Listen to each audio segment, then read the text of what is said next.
That's a good start. Base is dropped on a new round of SDH AM. John, hear you there. And where is. So I actually have to hit buttons now. All right, good deal. New round of SDH AM. John, hear you there. You know it's a Monday win. And so we'll find out what the heck's going on. With my hair.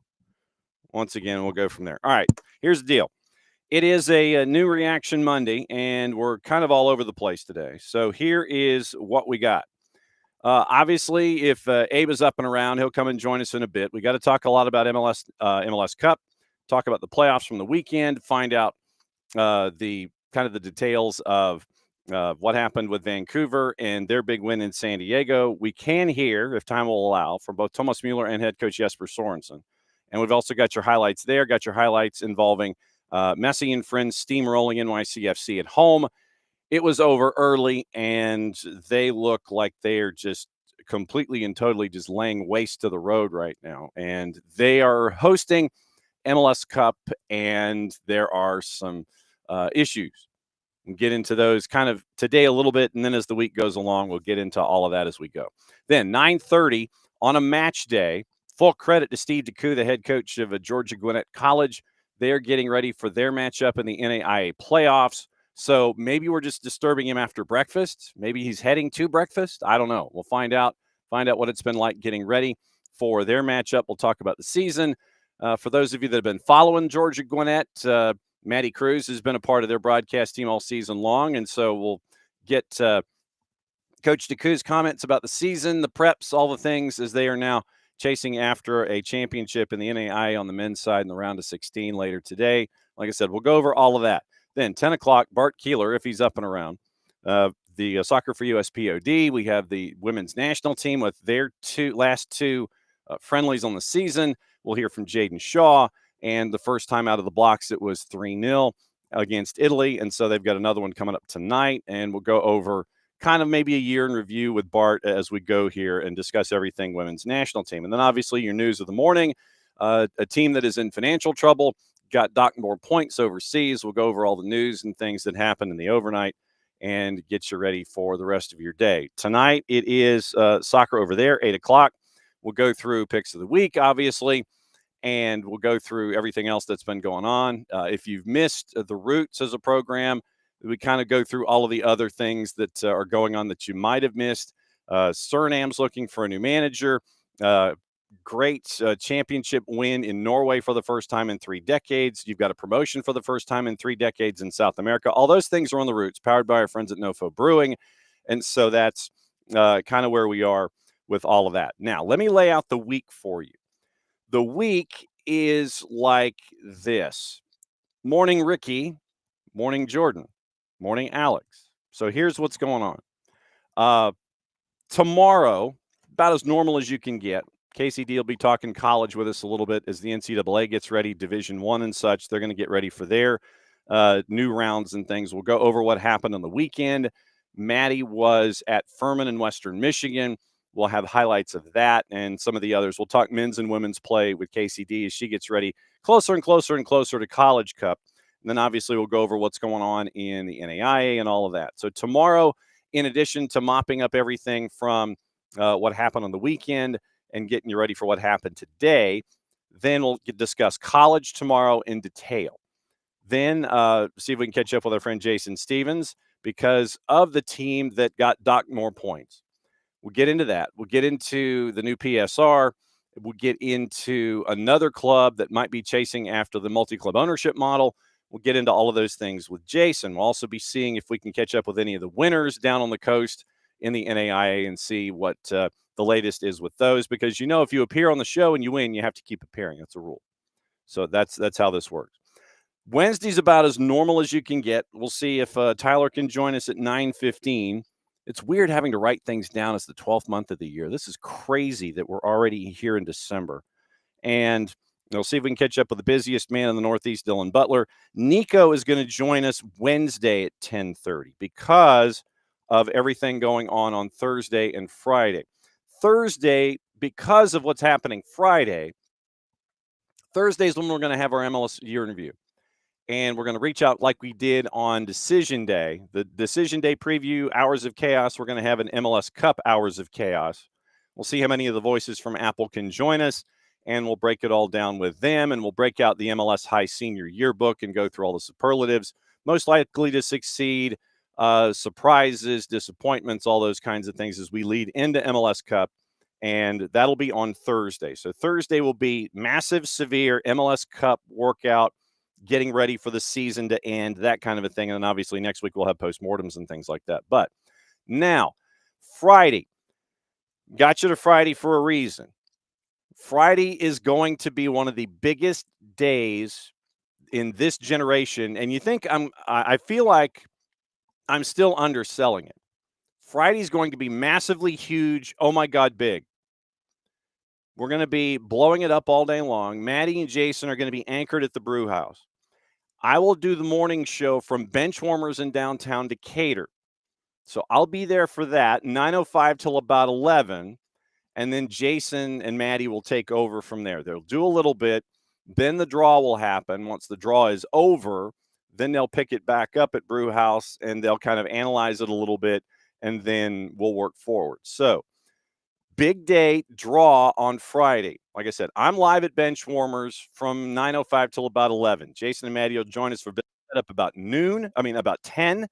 And then we'll kind of navigate through. We'll catch up with our friends at Decatur Watch Fest, and we'll get you ready with our normal guests on Friday, kind of skewed and talking about the World Cup through their prisms. And so our normal guests that we have on Friday will be discussing things leading up to 11 o'clock, and we'll hand it off to Maddie and Jason at Brew House. They'll talk. We'll watch the draw together. Then they'll talk some more. So busy day, one of the biggest days around that we'll have coming up here in recent memory. And so big busy day on Friday. Massively busy week as we go. All right, no dilly, no dally. We'll find out about how this man's hamstrings are treating him and find out what's going on. So how are they treating you, sir? Pretty good. I did survive the half marathon. Happy to report I did not have to walk 12 and a half miles of it. We were able to jog the whole thing. Kept it smart and reserved, and obviously wasn't going top speed just to try and keep some semblance of my right leg attached. But it all together went very well, so I'm very pleased with that. Okay, just wanted to check because you know how we are. We always want to be well-rounded when it comes to our guests and their well-being. So just wanted to double check with that. We now have an MLS Cup final. And it is Vancouver and Messi and Friends in Fort Lauderdale coming up this weekend. And I don't know if either of the results surprised you or shocked you, to what extent they may have done so. But Vancouver got 3 in the first half, knocking out San Diego 3-1. And then the steamroller that is dressed in pink just kind of told NYC, it's like, yeah, you're done. It kind of picked him up and just kind of put him off to the side. And it wasn't that close either. So Vancouver and Inter Miami, what do you think? Yeah, I think these are teams that have been in the discussion all season long. And so I know they weren't either one of them the one seed in their respective conferences. But I think with Miami, you always kind of felt it's less about where they stand and more just about, are they healthy and how are they playing when the time comes?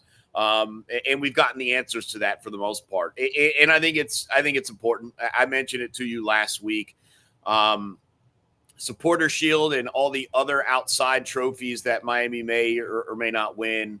But if Messi's time in MLS comes without an MLS Cup, I think from the obviously it's a success from a lot of different facets, but from the competition standpoint, it would, in my opinion, at least have been viewed as a failure. And so now he's got the chance, along with his teammates and a number of them retiring after this match, a chance to send them out the right way. But certainly it feels right. Like, again, I don't want to prop up, some of Atlanta United's rivals too much, but it feels right for Miami to be involved in the MLS Cup and for, the best player in the world or your GOAT or everyone has their own arguments, whatever. But to be able to pull the teammates along to this stage, it does feel right. And then Vancouver's just the team that's kind of been there all season long. It felt like pretty much since the first 5-6 games, they were either 1 or 2 in the Western Conference all year long. And they had some good in-season tournaments and whatever the various competitions that they performed well in. And so it feels like a fair matchup. It feels like something you probably expected around the midway point of the season when you saw how these teams were playing out. And now, you're right. I'm not surprised by the results. I appreciate Vancouver for putting it to bed early so we could also go to bed early, as early as could be, I guess, late on a Saturday night. I still, you look at Miami, right? It's 5-1. Yeah. It's still a shocking scoreline, like just at that stage of the playoffs in general, to have that level of difference between you and an opponent. So I'm not surprised, but at the same time, you don't want to demean the performance or not be impressed by it. I think you still should be. Yeah, and now it's one of those where you wonder.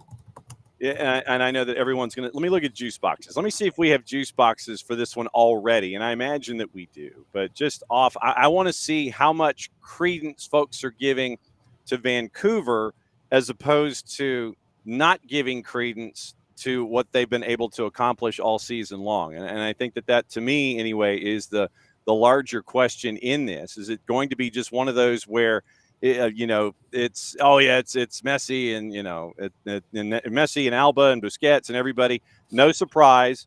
Messi and friends early favorite at a -132. 90-minute draws a +308, and Vancouver is a +294. I did not anticipate that large an underdog number for Vancouver heading into the Erector set on the weekend. Yeah, I just think, and obviously, just a reminder for those who only dip the toe into the betting. Those numbers are set as much by whether or not the odds makers think a team is going to win, but also based on what they think someone will put money on. And the goal for the odds makers is to have even amounts of money on both sides. And so you probably got to juice the Vancouver odds up a little bit to get people to bite, to get people to buy in, as equally as they're buying in for the minus number for Miami. So you can't just look at the odds just as a predictor. It's a predictor of where they spend money, not who they necessarily think is going to win. But I don't think that's a huge surprise. I think a lot of people are looking at this game as if it's Miami's championship to win. I think that would be a mistake. I think Vancouver plays their way here for a reason, right? I think the Western Conference, in my opinion, was probably a little bit tougher at the top than the Eastern Conference. I think the Eastern Conference had much more in the middle beyond the 5-6 seed. But I think this is a team that had to play their way in to get there, and they made some moves over their final transfer window to kind of push them to the forefront as well.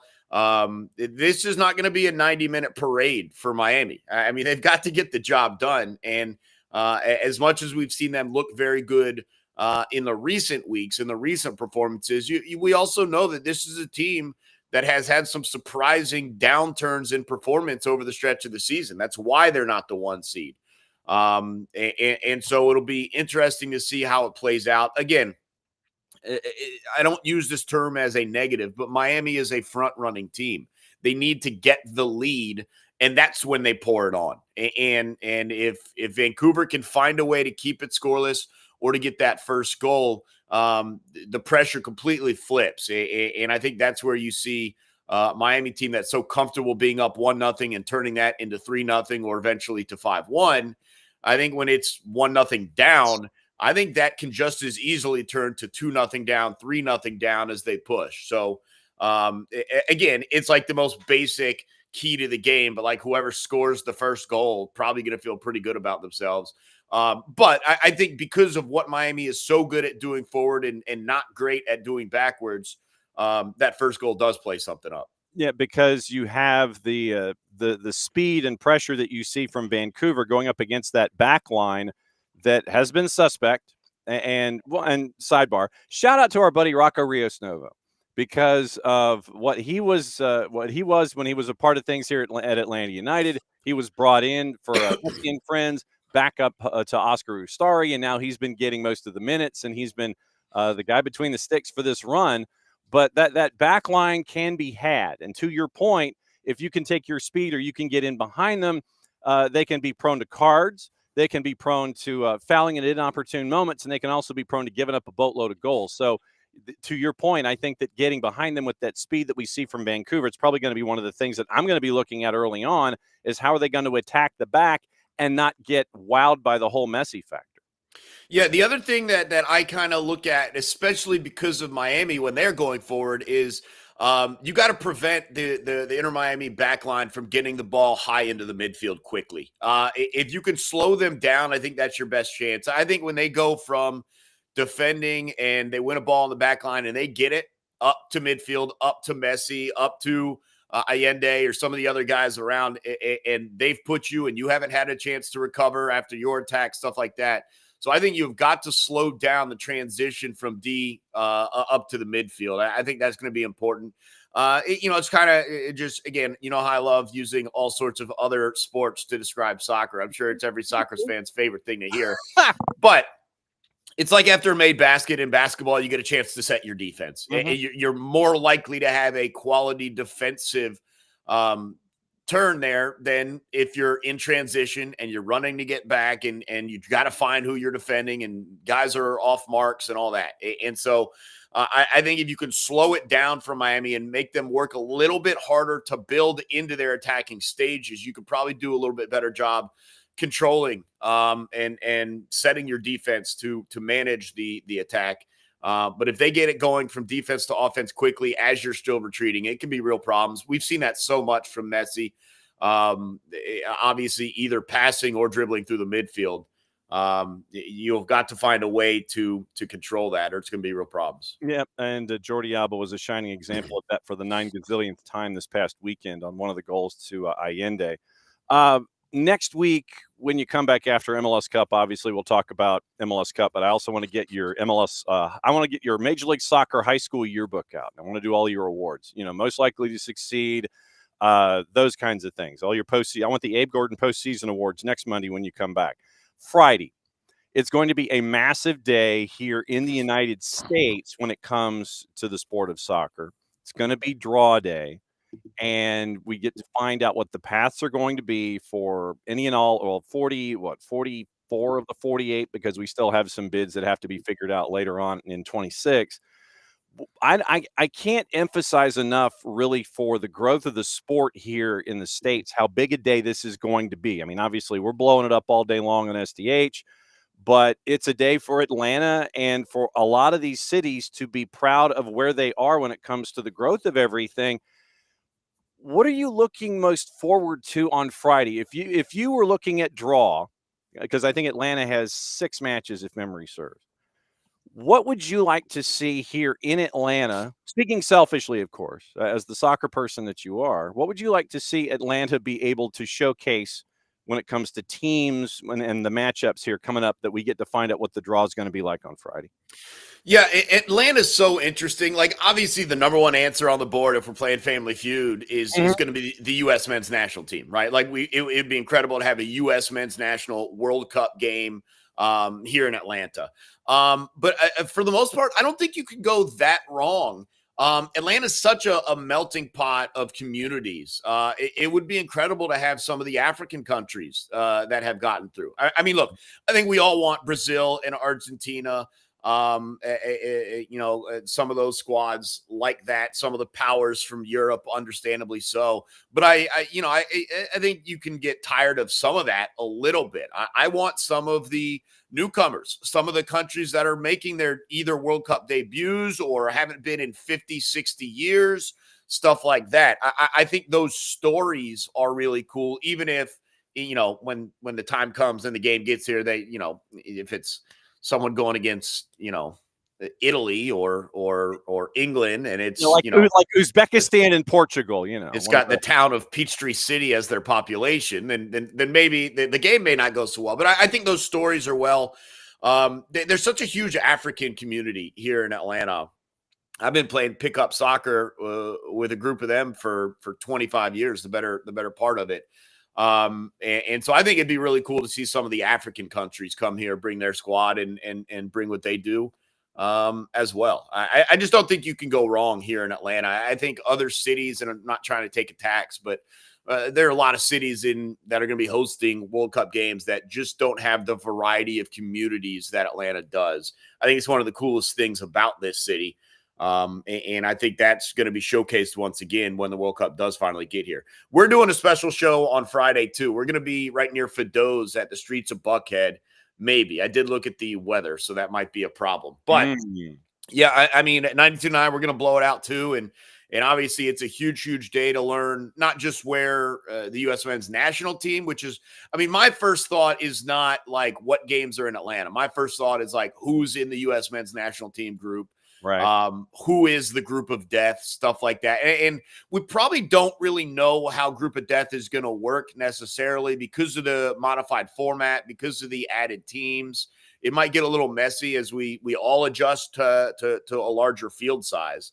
And so that's going to be interesting as well. But I want to see who the U.S. men's national team has got in their group. And then, yeah, of course, what games do we know in the group stage are going to be here in Atlanta? Yeah, and to your point, I am a fan of the minnow. Give me the first timer, give me the long timer, give me the small country, because you know that their fans are going to revel in being involved in the World Cup. So give me Cape Verde, give me Uzbekistan, give me those first timers that are learning about the whole experience, and to be able to share the world with them and them with us. I mean, that part to me is going to be the one of the more interesting things about covering it. But to your point, yes, I want to find out what group the U.S. is in. I know folks have already done their mock-ups and they've done their computer simulations, and it looks like Cape Verde might be here for one, Uzbekistan might be here for one, those kinds of things. You do get a couple of the heavy hitters. I think there's an Argentina game in one simulator, those kinds of things. But I am looking forward to seeing group of death.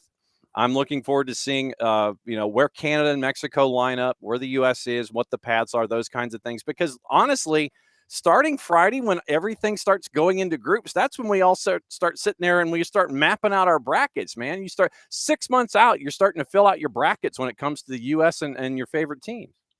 Yeah, it's so difficult because you're within that. You also have to predict group place finish to then slot them properly in the net. And so I don't know if I'm going that far. I'll just try and find a ways out of the group and go from there.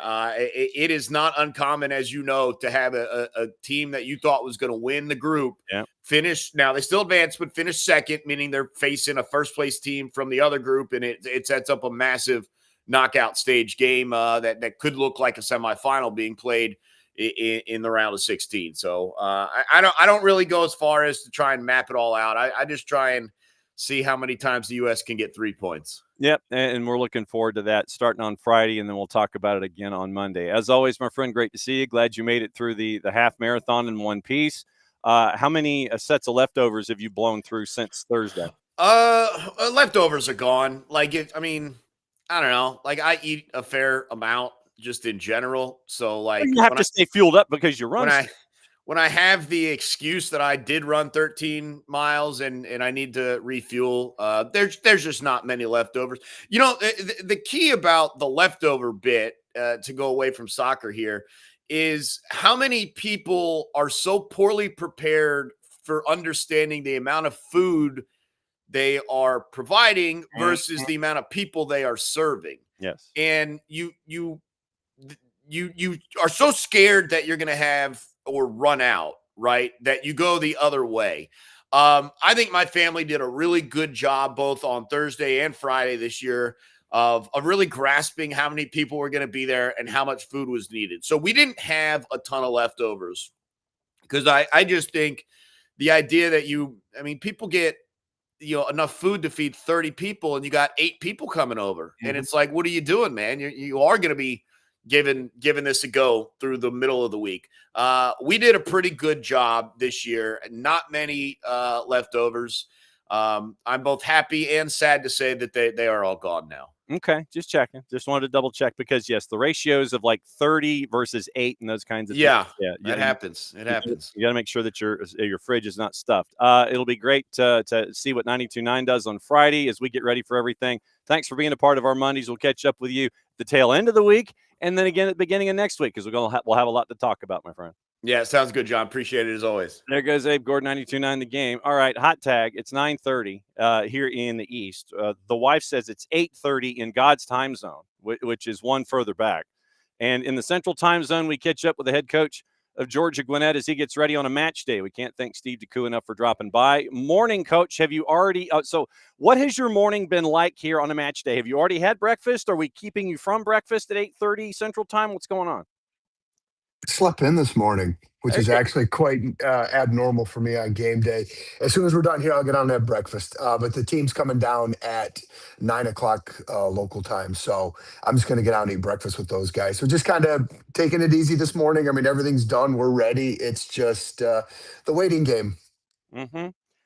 Speaking of said waiting game, I mean, what was it like having to navigate a holiday week plus practice plus keeping them focused, knowing when you're traveling, all those kinds of things? How was it to navigate Thanksgiving week with the guys? Oh, it was great. I mean, look at the alternative. We could be done and not doing any of it. So um, after the game ended and we knew we were coming down here, then we just gave them a couple days and then we presented them the schedule. This is what it's going to look like. And so we trained all week except for Thanksgiving Day. We trained early on the Wednesday before. So those of us who went to see family were able to get away. And then we trained Friday afternoon, trained Saturday morning, and then jumped on the bus for about a 6-hour drive down here to Gulf Shores. So very easy. There's no classes this past week, so it was good for them. They're able to just focus on the football. They're just able to enjoy the time with family or just to sleep. So I think that was the three things that they did. Hey, look, sleep is never a bad thing, especially with the L-tryptophan that you drop in your system on Thursdays and you're getting ready for a 6-hour bus ride.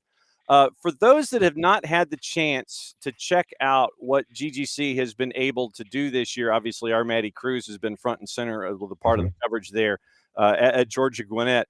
How would you break down how the season has gone for Georgia Gwinnett? And we'll get into some of the individuals in a sec, but how would you break down how the season has gone for you to this point? Honestly, John, it's lived up to expectations.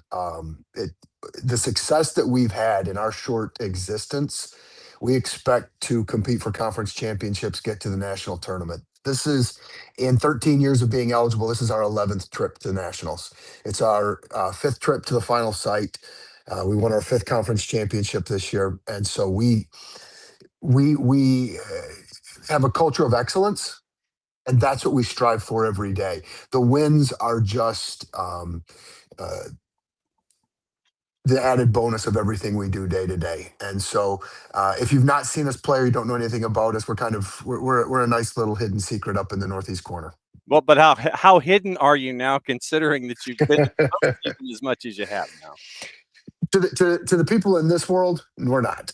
Everybody knows Georgia Gwinnett in the soccer world. But for the rest of it, I still walk around and people look at our badge and be like, "Oh, Grayson High School." And I'm like, "Come on, guys, we've been here for 14 years. Let's go."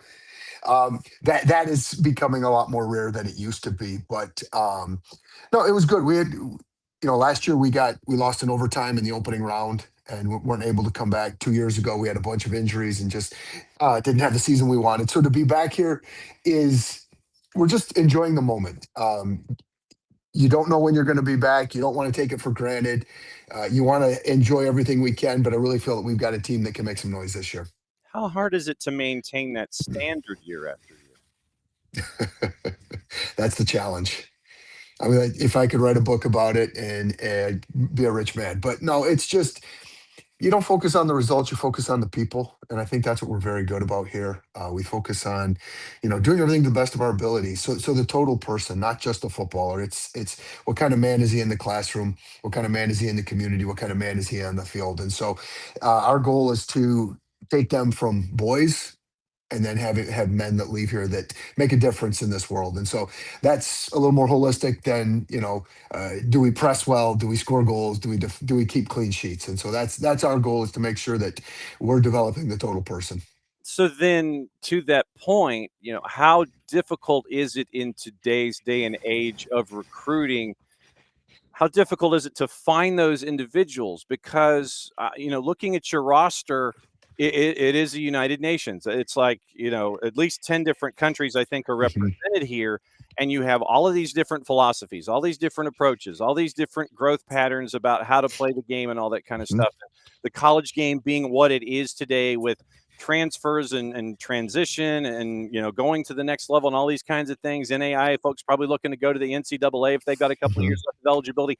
When you're juggling all of these different chainsaws, how difficult is it to try and make sure that you find those folks that will meet your standard, will stay and understand about the growth of the program?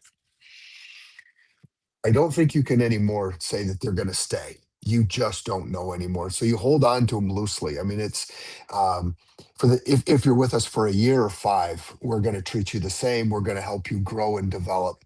But man, this is 26 years as a head coach, and it has changed so drastically in the recruiting in the last couple of years. The standards don't change though. You're still looking for the right person who fits our model, who's got that growth mindset, who's a good player, good person. I mean, we can't just take anyone. And so, but the fact that in the past you used to develop with a long-term mindset. What are we going to look like in 4 years? What's this group? How are they going to grow and develop? And then you'll have somebody just walk in the office and say, Coach, I'm going to school in Miami. I'm gone. And you can't do really anything about it. And so you just live more in the moment. You live year to year, and things are going to change. And as many go, twice as many want to come join us. And so we have to do a good enough job of navigating all of those individuals and find the right fit. And so, we're hitting on pretty good numbers on what we bring in, good kids who want to stay. And when you've got a program like we do in a location we do with facilities, it's an easy sell. Um, but if somebody comes along with NIL, I'm powerless with that. So you just enjoy them for when you have them, and give me a great player for a year or two, if that helps us win and helps him grow and develop, versus just wanting to hold on to somebody for 5 years or 4 years just to say I've got you a part of my program. How difficult an adjustment has it been for you? Because you mentioned, all of the years that you've been coaching, and obviously I'm guessing you're used to a certain pathway of, okay, this, then this, then this, then this. How difficult has it been the last, say, 5 years? And I know that's probably a longer example, but how Mhm. difficult is it to change and understand, to continue the 38 special analogy this morning, that if you cling too tightly, you can lose control, since you mentioned hold on loosely earlier. How much of a change has it been for you philosophically to just understand, okay, yeah, this is how things are these days? Great catch, by the way. Um, it's been hard. I mean, you can't be the stubborn old coach. You have to be flexible and be able to change with the times. It's get good young assistants in who understand it, who can bring some of that energy and can help me relate better to those guys. It's just you can't be stubborn. I mean, if I'm stubborn and inflexible, we will rot on the vine and not be good. And Mhm. so what we've done is just change. Go with as kids want to change, we've got to be just as flexible and try to stay out ahead of the curve with things. And so um, we're not perfect. We're trying our best, but I think we're doing okay. Steve DeCou, head coach of the men's side for Georgia Gwinnett. We'll get into the matchup eventually. It's like I have all these questions. Yeah, we'll talk about match day here in a bit, 2 o'clock Eastern, Yeah. for your matchup in the 8-9. With the international component in the NAIA, and a lot of different sports. In my time in covering the NAIA, the international component has been huge. Mhm. How difficult is that part of this? And I imagine the world being a little smaller today than it was maybe 5, 10 years ago, it might be a little easier. But how difficult is it to navigate internationally, find those individuals that you want, bring them in, have them understand where Lawrenceville, Georgia is, what Georgia Gwinnett College has done? What's that like these days when it comes to recruiting internationally? Oh, it's easy. Um, if you look at the university's webpage, if you look at our social media platform, if you look what Maddie was able to do, coming out and broadcasting our games, Yeah. um, very easy. Now, it's also easy that you say, hey, if you're coming from London, Paris, Buenos Aires, it's a direct flight straight to Atlanta. Mhm. And then we're up in the northeast suburbs. Then we show people our facilities, and our facilities rival. I tell people I've got the best non-power five job in the country when it comes to facilities, location. Um, it's an easy sell. And so now with, you know, the capabilities online, we can have conversations with with players multiple times, with families. Um, we do travel a bit. So I do have contacts all over, and so they know who we are, what we're about. They know our style of play, our level, and so they'll push kids that direction to us. And so um, it's all about relationships. I mean, I talked about it earlier with the players. It's the same thing with these recruiting agencies. We stay in touch. I mean, I've already been, reading through emails and looking at videos about guys for next year in certain positions we're targeting. And so um, it's, as a good coach, you got good relationships with your administration, with your team, and then with the recruiting agencies, the recruiting piece.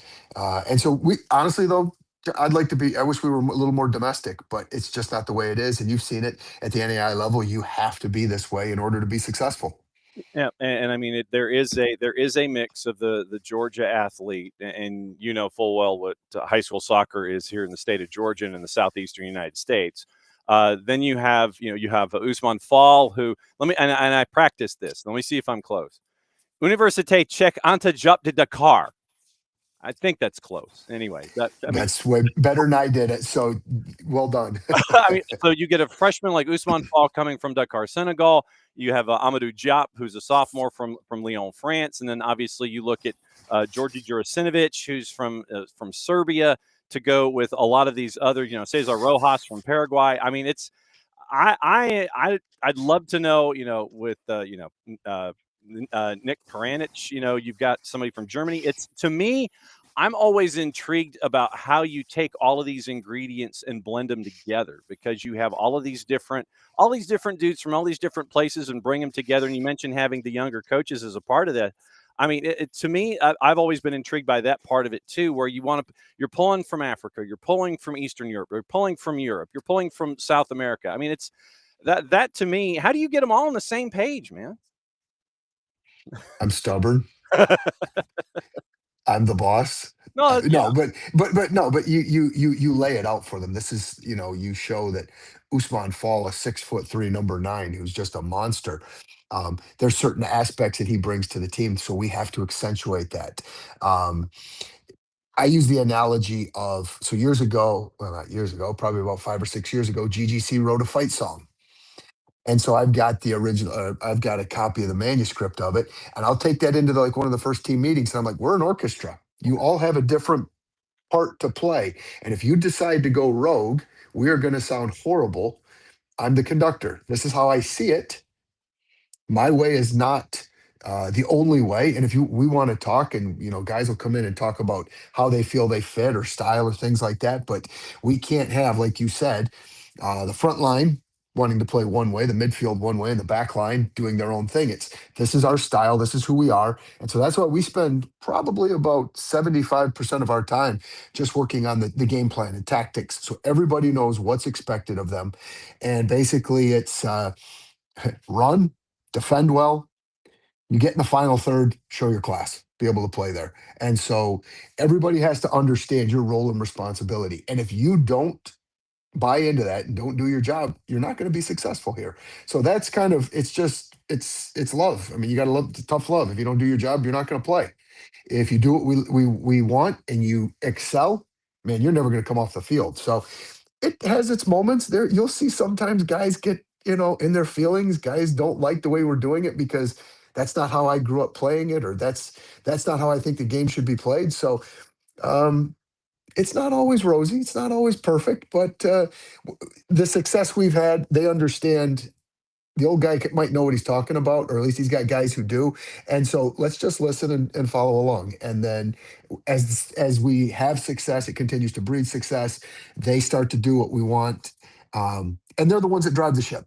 So when they're having that kind of success, they understand, hey, this works. I might be from Africa and my partner up front's from South America, but man, we are a great tandem together.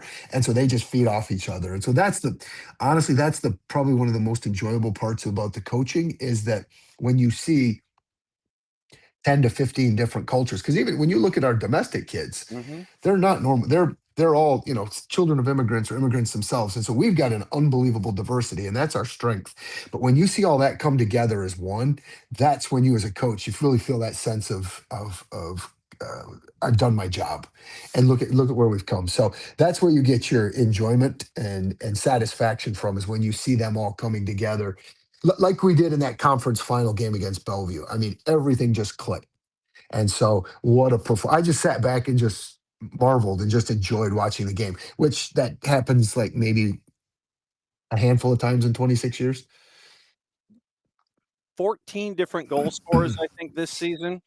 So then to your analogy, are you heavy metal, are you classical, or are you jazz when you're at your best like you were with Bellevue? Jurgen Klopp, heavy metal, baby. Let's go. Okay. We're gonna get in your face. We are gonna keep coming. Sometimes we get a little jazzy, but we are nothing classical. We are 100% crank it to 11. Okay. Because it's one more than 10. Yeah, You absolutely. got it. I understand that. I'm down. You're in the 8-9 in the upper left as everybody fills out their brackets in pen. Exactly. When you look at this particular matchup with Cumberland of Tennessee, what concerns you the most about them, and what are you the most confident about going into this matchup at 2:00 Eastern time? What concerns me most is their counterattack. They are an unbelievably rapid team at getting forward. Yeah, they're going to allow us to have a bit of the ball, but the minute we lose it, Mhm. they're going to look to get forward. And where, as we were watching film, you'd see space against opponents. There might just be the number 9. 2 passes later, you're going to see 5, 6 guys just full sprint, just coming down at you. So those transitional moments, we have to win that battle. But what gives me confidence is the way that we can attack as well.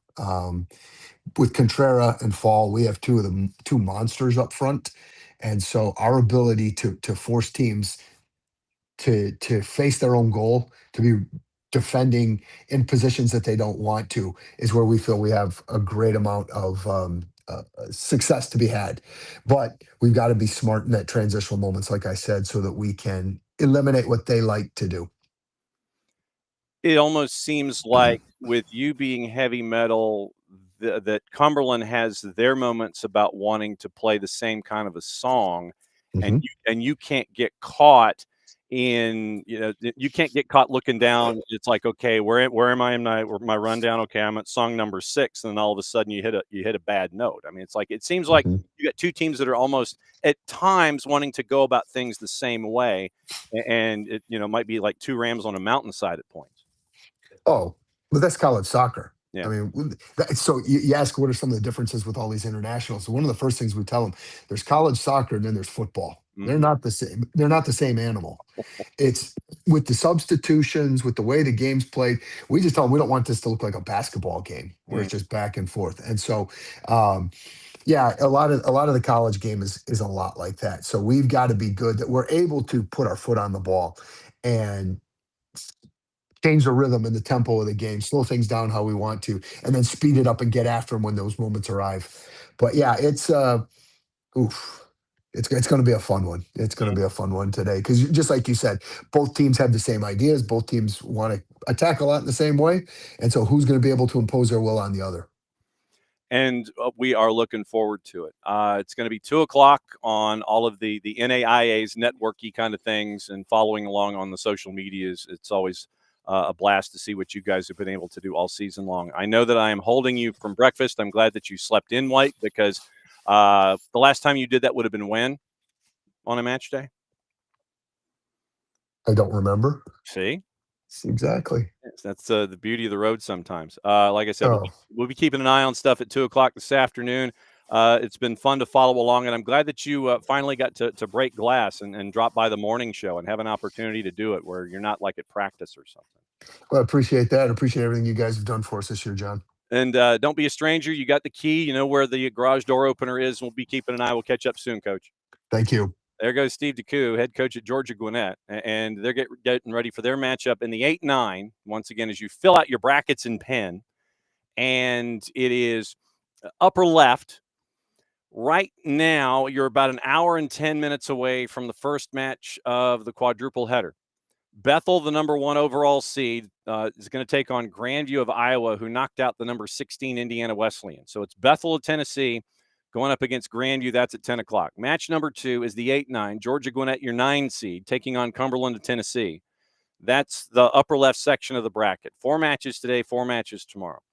Warner Pacific and LSU Shreveport, the 13, as Warner Pacific upset the 4 in Kaiser. Warner Pacific works their way through. They're the another one of the unseeded teams taking on 13 LSU Shreveport. That's at 7 Central Time. Then we have Life Georgia taking on Cumberlands of Kentucky, and we've had the chance to catch up with Coach Palma a couple of times and find out what's going on there. If you missed it, on Red Clay is our interview with Coach Palma that we had with him last week, and also the interview with Meg McGonigal. On the women's side, we'll go over the women's bracket in a sec. You also get to hear from David McDowell, the head coach at Truett McConnell. That's on the Red Clay Soccer Report, powered by our friends at NoFo Brewing. That's available for you on the network. However, you consume what we do either live or taped on a daily basis. So Bethel and Grandview at 10 Central. Georgia Gwinnett and Cumberland at 1 Central. Cumberlands of Kentucky and Life at 4 Central. Warner Pacific and LSU Shreveport today at 7 Central, 8 Eastern Time. Those are the 4 matches today down in Orange Beach. Right-hand side of the bracket, Oklahoma Wesleyan, your 2 seed. They're the breakfast match. They're at 11 Eastern Time tomorrow, taking on William Penn, who knocked off the 15 seed Grace of Indiana. John Brown, who advanced 4-3 on PKs, knocked out William Carey out of the Southern States. They're going to take on Mid-America Nazarene. That's at 2 Eastern Time. Bethel and Indiana Tech is at 4 Central Time, so 5 Eastern is the 3 and Indiana Tech. WVU Tech is your 11 at 8 Eastern, taking on Ottawa, Kansas. That's the breakdown of 4 on December 1st in the round of 16, 4 on December 2nd round of 16. So that's the 16 teams left on the men's side in the NAIA. On the women's side, once again, you've got Truett McConnell, you've got Georgia Gwinnett. They are in Pensacola at the Ashton Brosnaham Soccer Complex. And as you fill out your brackets in Penn once again, round of 16 today, starting off in about an hour and 10 minutes. It is Marion, the number 1 seed, taking on Taylor. Most of the women's side is chalk in the NAIA. 1 versus 16 at 11 Eastern, Marion and Taylor, both out of Indiana. 1 o'clock Central Time, it is Mid-America Nazarene. That is one of the upsets, the unranked, knocking off 9 Science and Arts of Oklahoma, taking on Oklahoma Wesleyan, the 8. That's at 2 Eastern. 5 Eastern, the 4-13, College of Idaho and Cumberlands of Kentucky. The 5-12 is where Life is with Meg McGonigal and the Running Eagles. That's at 8 Eastern. The 12-seed Life University taking on John Brown of Arkansas. So that's today. If folks win that are in the footprint, we're going to knock on their door, see if they can join us again tomorrow as a part of the college coverage that we're going to give you on College Tuesday. Right-hand side of the bracket for the women, that is tomorrow, 11, 2, 5, and 8 Eastern Time. 11 a.m. is the early game with Truett McConnell, and the 10-7 they take on Grace of Indiana. 2 Eastern, William Carey, the overall number 2 seed, takes on Embry-Riddle of Arizona. 5 Eastern, Indiana Wesleyan and Kaiser of Florida. 8 Eastern, Lindsey Wilson of Kentucky taking on Missouri Valley. So that's your rundown in the NAIA. They're in Orange Beach. They're in Pensacola. They're chasing championships, and that's going to be the round of 16 over the next couple of days. Once again, folks win, we're going to dial them up. And as we get closer to championships, we're going to chase after the championship teams. The finals are a week from today in the women's side in Pensacola, Florida. So we're going to keep an eye on the NAIA. Cannot thank everybody at the schools and at the NAIA for helping us out all season long and letting everybody know what's going on with the championships there. Like I said, tomorrow we're going to be spending a lot of time in the college game because KCD is going to be focusing on with Jen Hildreth. They're going to be doing College Cup coming up in a bit, but we'll focus on NCAA tomorrow all the way through Division III, and we're going to track down our friends from Emory and see if we can catch up with them as well this week as they get ready for the Final Fours in Division III when it comes to the NCAA tournament. Okay, Bart Keeler set to join us in about 5 minutes, and we will break down everything involving the USWNT. There's cards and calls. There's some yellows and some reds that folks need to get into. And we'll get into all of those calls and things like that and see if there's anything that our friend Dale Johnson thought was a little out of the ordinary that we'll get into as well. And apparently there was an incident in Italy where there might be an official that is not going to be officiating VAR anytime soon because of a play that was missed through VAR. So we'll keep an eye on all that stuff. So there's cards and calls, women's national team, and all the other things that we're going to catch up with Bart about. Final half hour, 35 minutes of the show. We'll go through what happened on the weekend more in depth when it comes to MLS playoffs. We've got highlights. We've got post. Once again, we've got Thomas Mueller. We've got Jesper Sorensen. We've got your goals. We got a lot of goals from my Messi and friends. By the way, did you know they scored a lot of goals? We'll go over the stats and the numbers, too, and it is just staggering what that steamroller down dressed in pink is doing these days. But I think that they might have, if Javier Mascherano might have done something that, maybe he was supposed to do a little sooner. And if they'd done it sooner, then it might be really scary what the numbers that they've been putting up offensively. So we'll get into Messi and friends. We'll get into Vancouver. We'll get into the conference finals coming up last 35 minutes, and we'll go over the news of the day to get you squared away and get you prepped for everything going on. Let me say hi to everybody and let you know that I am looking at what's going on, that you finally got things squared away. So morning, Alex. Morning, Jordan. I know Jordan is not a fan of Messi and friends being in the final. You're not alone. But apparently the match is going to be at the Erector set. And they might put in some more temporary seats. I don't know. But right now, capacity is at 21,000. There are published reports out of South Florida where season ticket holders aren't getting their seats for MLS Cup.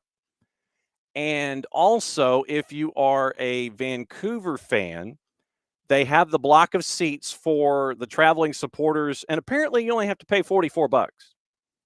And I don't know if that's Canadian or U.S., but those were the published reports out of Canada that if you make the trip and you're going to be in the supporter section for the traveling fans, you only have to pay $44. But it's going to be at the Erector set. It's not going to be at Hard Rock, where you probably could have if you'd planned it out. But then again, getting Hard Rock on short term, that might be the reason why. That you've got your venue, you know what you're going to be able to do. You can kind of control your own. You can control your own area, and you know what you can handle. If you'd said, okay, we're in the final, we're moving it to Hard Rock, you might not be able to fill the place. So I'm guessing that's the main reasons why it is there as opposed to moving it to Hard Rock and being there at 65,000. You're at 21,000, maybe a couple of more. Maybe they'll let some folks in and wander around in the concourse or whatever. But 21,000 at Hard Rock, that's what you've got.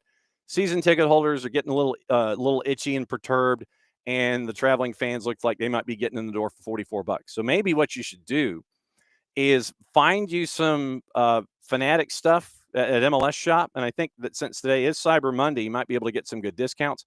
Buy the tickets in Vancouver, fly down to Miami, sit in the Vancouver section, and you get in the door for $44 to see the last game ever for Jordi Alba, Sergi Busquets, Lionel Messi, Luis Suarez all together. The Gulfstream Galacticos last match together. Maybe you become a Whitecaps fan and go in that way. Just thinking. Just an idea. Let's see. So, morning, Ricky. Yes, the crazy growth they've had, so impressive even before Mueller. And that's the thing. You have people sit there and they're going, Vancouver, but Vanni Sartini did a fantastic job. When everyone was healthy, you got to see what they were able to do in the Western Conference. Sartini leaves. Jesper Sorensen comes in. Yes, it's pretty much the same bunch, but you got to see them a year older. You got to see the growth of Sebastian Berhalter. You have Takaoka in net. And we'll go over the lineup when we go over what happened in MLS Cup. But you see, and Thomas Mueller has become kind of that fulcrum. And in the soundbite that we have from the post-match press conference, he's the first person to sit here and say it's about the Whitecaps and it's about us. It's not about Thomas Mueller. It's not about Messi versus Mueller. It's about the Whitecaps and Inter Miami. One of the first things he said in his post-match interview was it's not about Mueller and Messi. It's about the Whitecaps and what we've been able to accomplish and Inter Miami going up in the championship game. So, yeah, you look at what Vancouver has done, and remember, this is a team that is still for sale. They are for sale. And so I think the price of the club might just be going up, or at least the evaluation might be going up when it comes to what we're seeing with them over the last year plus. They are for sale. And I don't know where things are when it comes to looking for suitors, but they're still for sale. And they're doing all of this, and they're working their way in, and they are in a final in Major League Soccer. So, morning, Ricky, morning, Jordan, morning, Alex, morning, David, morning, Dell. And yeah, the Vancouver Southsiders probably, I don't know, Vancouver Southsiders probably will. They'll be yelling. They'll be up there in that corner that for those of you that have been to the Erector Set, they're up in the corner. They'll put you up in the rafters, but really the 200 section there at the Erector Set really isn't all that high up. That'll be fun to see. All right, 10 o'clock. Sorry, I filibustered past 10 o'clock. And no, I thought he was there, but then he dropped out. Okay, so we'll filibuster a little bit more. So Bart Keeler set to join us here in just a little bit, and we'll find out what's on Bart's mind as we get ready for the last game of the year when it comes to the USWNT. We'll go over what happened in the first match of the doubleheader with the Italian national team, and we will we'll find out what the numbers were there, and it is active when it comes to all of these things. So we'll get into that coming up in just a little bit.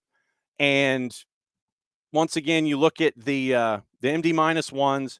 They were at the Florida Blue Training Center ahead of the match with Italy at the Erector Set. And I'm wondering, with it being at the Erector Set, it's going to be on Westwood 1, and it's their 2025 finale, Fan Appreciation Night. I wonder how chewed up the surface is going to be, and how, when it comes to repair, what it's going to look like, what it legitimately is going to look like, what that surface is going to look like coming up here on the weekend. Because if you play on that surface and you're going to play on that grass, and we know what that grass surface is all about, then then you can sit there and finally see what it might look like.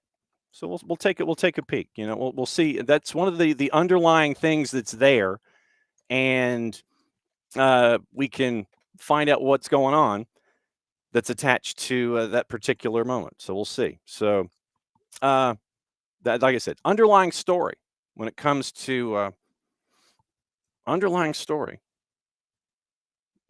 What's that grass going to look like?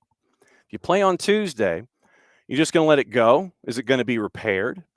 What's it going to look like? Just saying. Just a thought. So if the national team, women's national team, is going to play there, and then you have what? Practices. You've got the practices that are attached. What's it going to look like? How chewed up is it going to be come finals? Because I imagine that Messi and friends are going to work. They're going to work out at their place. They're going to work out at their place. Where's Vancouver going to work out? And that's the larger question. What's that grass going to look like? Underlying story. Inquiring minds want to know. Okay. We're going to bring in Bart, and we'll find out what's on Bart's mind here. I saw you in the green room, so if you're going to use that particular camera, turn your device sideways, sir, so you take up the full screen. And, okay, so he's, like, on devices and such. Okay, so I'm in, so, uh-oh. Okay, so Bart is letting me know, yeah, hotel Wi-Fi. I know it's got to. You're going to have to go off your hotspot. I think that's how this works. Hang on just a second. Let me bring Bart in here, and we'll troubleshoot it as we go. Okay. So let's see if I hear you. Do I hear you? Can you hear me? Yeah, you're good. Okay.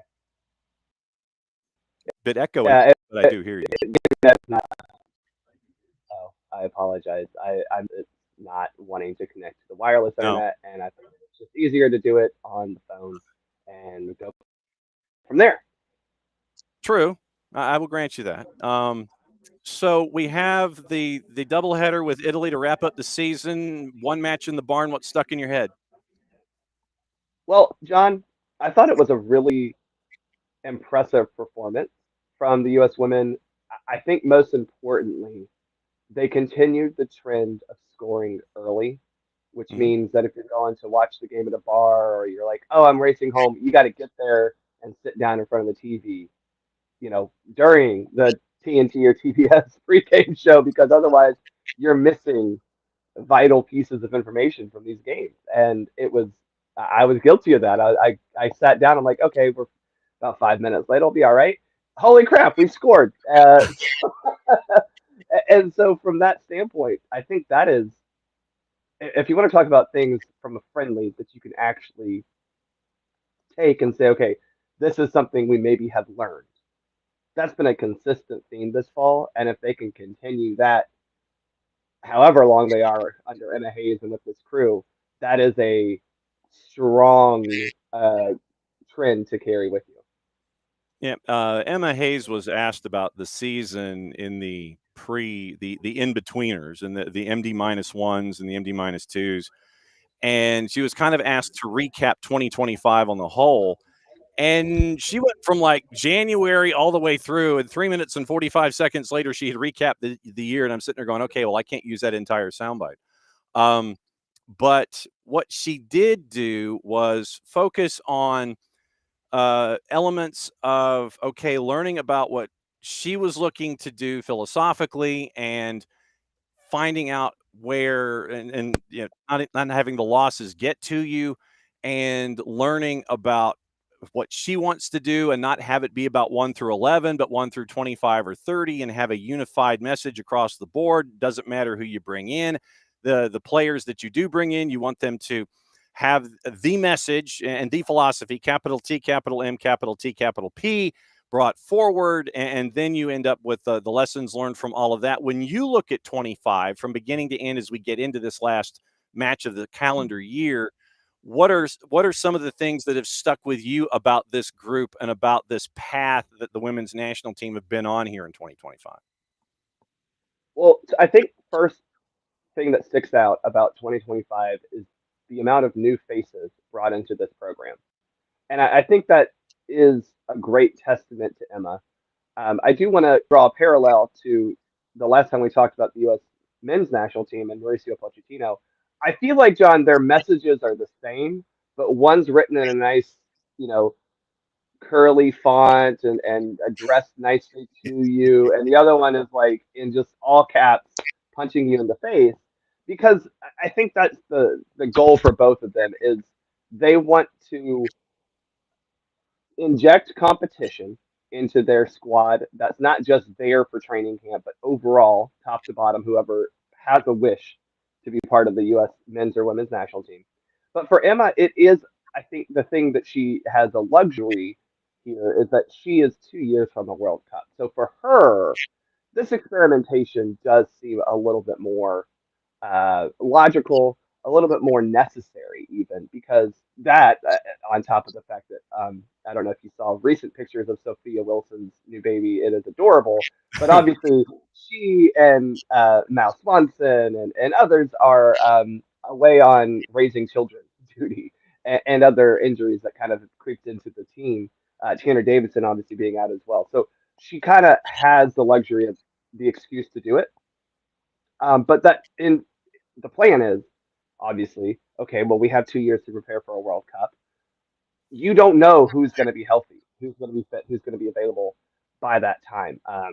And so, top to bottom, you need players who are not just talented but understand the system. Because talent is great, but if you're not playing within the system, if you're not playing with your teammates, it's not going to really help us all that much. So the fact that she's trying her best to get as many players into this group, this program as possible, who deserve it, by the way, is a really positive thing going forward. This is tonight, 7 o'clock at the Erector Set. It's going to be on TBS and HBO Max, Peacock. Gosh, What? I drove by the new stadium yesterday. Uh-huh. Sorry, I got on the ground reporting here, John. Sure thing. It looks great. I can't even knock it. I can't. I mean, especially when you compare the fact that what next, well, I guess this week technically, but on this weekend they're going to be playing an MLS Cup final in a temporary stadium Yep. with PGA Tour risers in the end zone corners. Mm-hmm. It looks nice, John. It looks nice. It is very noticeable from the road, which was I think the thing that stuck out for me. It looked big. I know it's only 25,000, but it looked imposing. So congrats to them. I guess I know we don't love them, but like, hey, I am pro having good soccer specific stadiums in this country. Not what we're going to be in tonight. Yeah, it's still too small when it comes to capacity. And I know that you only have a certain height that you can raise to because of the flight path into MIA, but it's still, when it comes to capacity, it's still too small. 12th ranked Euro semifinalist 3-0 goal from Olivia Moultrie, second half brace Kat Macario. USA 11-3 in 2025, Italy 11-4-1 with 16 matches all time between the two countries. You look at this grouping, and let me go through the roster quickly. You have Dickey, McGlynn, and Silkowitz available in keeper. Defenders, you have 10. Bug, Fox, Girma, Patterson, Lily Real, Izzy Rodriguez, Emily Sams, Emily Sonnet, Kennedy Wesley, and Kate Wiesner. Croy Bethune, Sam Coffey, Lindsay Heaps, Jalen Howell, Claire Sutton, Rose Lavelle, Lily Johannes in the midfield. Jimmy's Joseph, Kat Macario, Olivia Moultrie, Emma Sears, Jaden Shaw, Alyssa Thompson. 27 debuts in 29 matches for international debuts under Emma Hayes. Yeah. I mean, that roster you just read out has a good mix of really experienced players, which mostly were on the field Friday night. And it was that stat came across the U.S. Women's National Team Twitter account, and it really was nice to see. Again, that concerted effort to bring players into the program. But tonight, John, specifically, I do wonder how much rotation will happen, mainly because this is I really do. If I'm Emma Hayes, and I'm not, she's way smarter than me and knows way more about soccer. But if I'm her, I do really want to try to get a Germa Sam's or Germa and Bug partnership. We love Emily Sonnet, and she obviously was a huge piece in Gotham winning NWSL championship. But I think if you're just smart, and again looking ahead 2 years in the future, Emily Sonnet is on the wrong side of 30, unfortunately, and I just see the Sam's Germa or Sam's Germa Bug, something of that combo. I see that as being a really strong back line in the future, however you deploy it. And I really would like to see Germa and Sam specifically tonight. But if not, Germa and Bug, and who knows? I don't know if Germa will play a lot because of coming back from injury. We know how those European clubs love to tell Americans they're not allowed to play in matches, but if a European player does it, they're lauded for it. But I really do want to see a continuation of strong partnerships on the field. So it may not always be the best complete roster or lineup tonight, but I do want to see a strong center back pairing. I love what we saw in the midfield last night. I mean, Friday night. Sam Coffey was really productive because she had more of a stay-at-home midfielder behind her in Claire Hutton. That type of part, maybe Howell can do that. Maybe that's the experiment: is you keep Coffey and you see if Howell can do it or something like that. But I do want to see strong partnerships tonight so that those relationships begin to form. I know Jason loves to talk about relationships on the field, societies on the field, and I think if we can continue to build that a little bit tonight as well, that would be what my goal heading into 2026 would be: is have some really good established partnerships and understandings on the field. One of the things that, with all of the gnashing of teeth and wringing of hands and biting of nails, you would have thought that Emma Hayes would be worse than 24-3-2 in her first 29, but she's 24-3-2 in her first 29. Well, I mean, she hadn't lost a game until this year. I think, firstly, it was kind of weird for her to come in right before the Olympics, where the goal was obviously win a gold medal, right? Like that I think was, I know she said her goal was to kind of get the players used to her and her used to the player and all these. No. The goal is when the U.S. women enter a tournament, the goal is to win. And Emma understands that. I think she's smart enough to both coach it and explain it where, like, yeah, we've got two things going on here, but the goal is to win. So now that we are, John, in a more exploratory period, the losses to me, we lost to Brazil. They're a darn good soccer team. That's fine. I think the loss to Portugal was frustrating, but not. Again, I think if anything, you learned a lot from that game from some of the experienced veterans if they're able to cut it anymore. To be quite honest. So in losses, you learn more, and that's been a problem for I think several iterations of the national team is outside of She Believes Cup. Because of a lot of things that Europe has done to kind of maximize, we know how UEFA loves to maximize competition against UEFA teams. The past couple cycles, it's been hard for the women to get really solid friendlies scheduled outside of She Believes Cup. And so to be able to this year actually get some really solid friendlies against top 30, top 20, top 15 opponents, it means you're going to lose a game or two, especially if you're not playing your best players. What? I know, but that's okay in the sense that you have to learn things.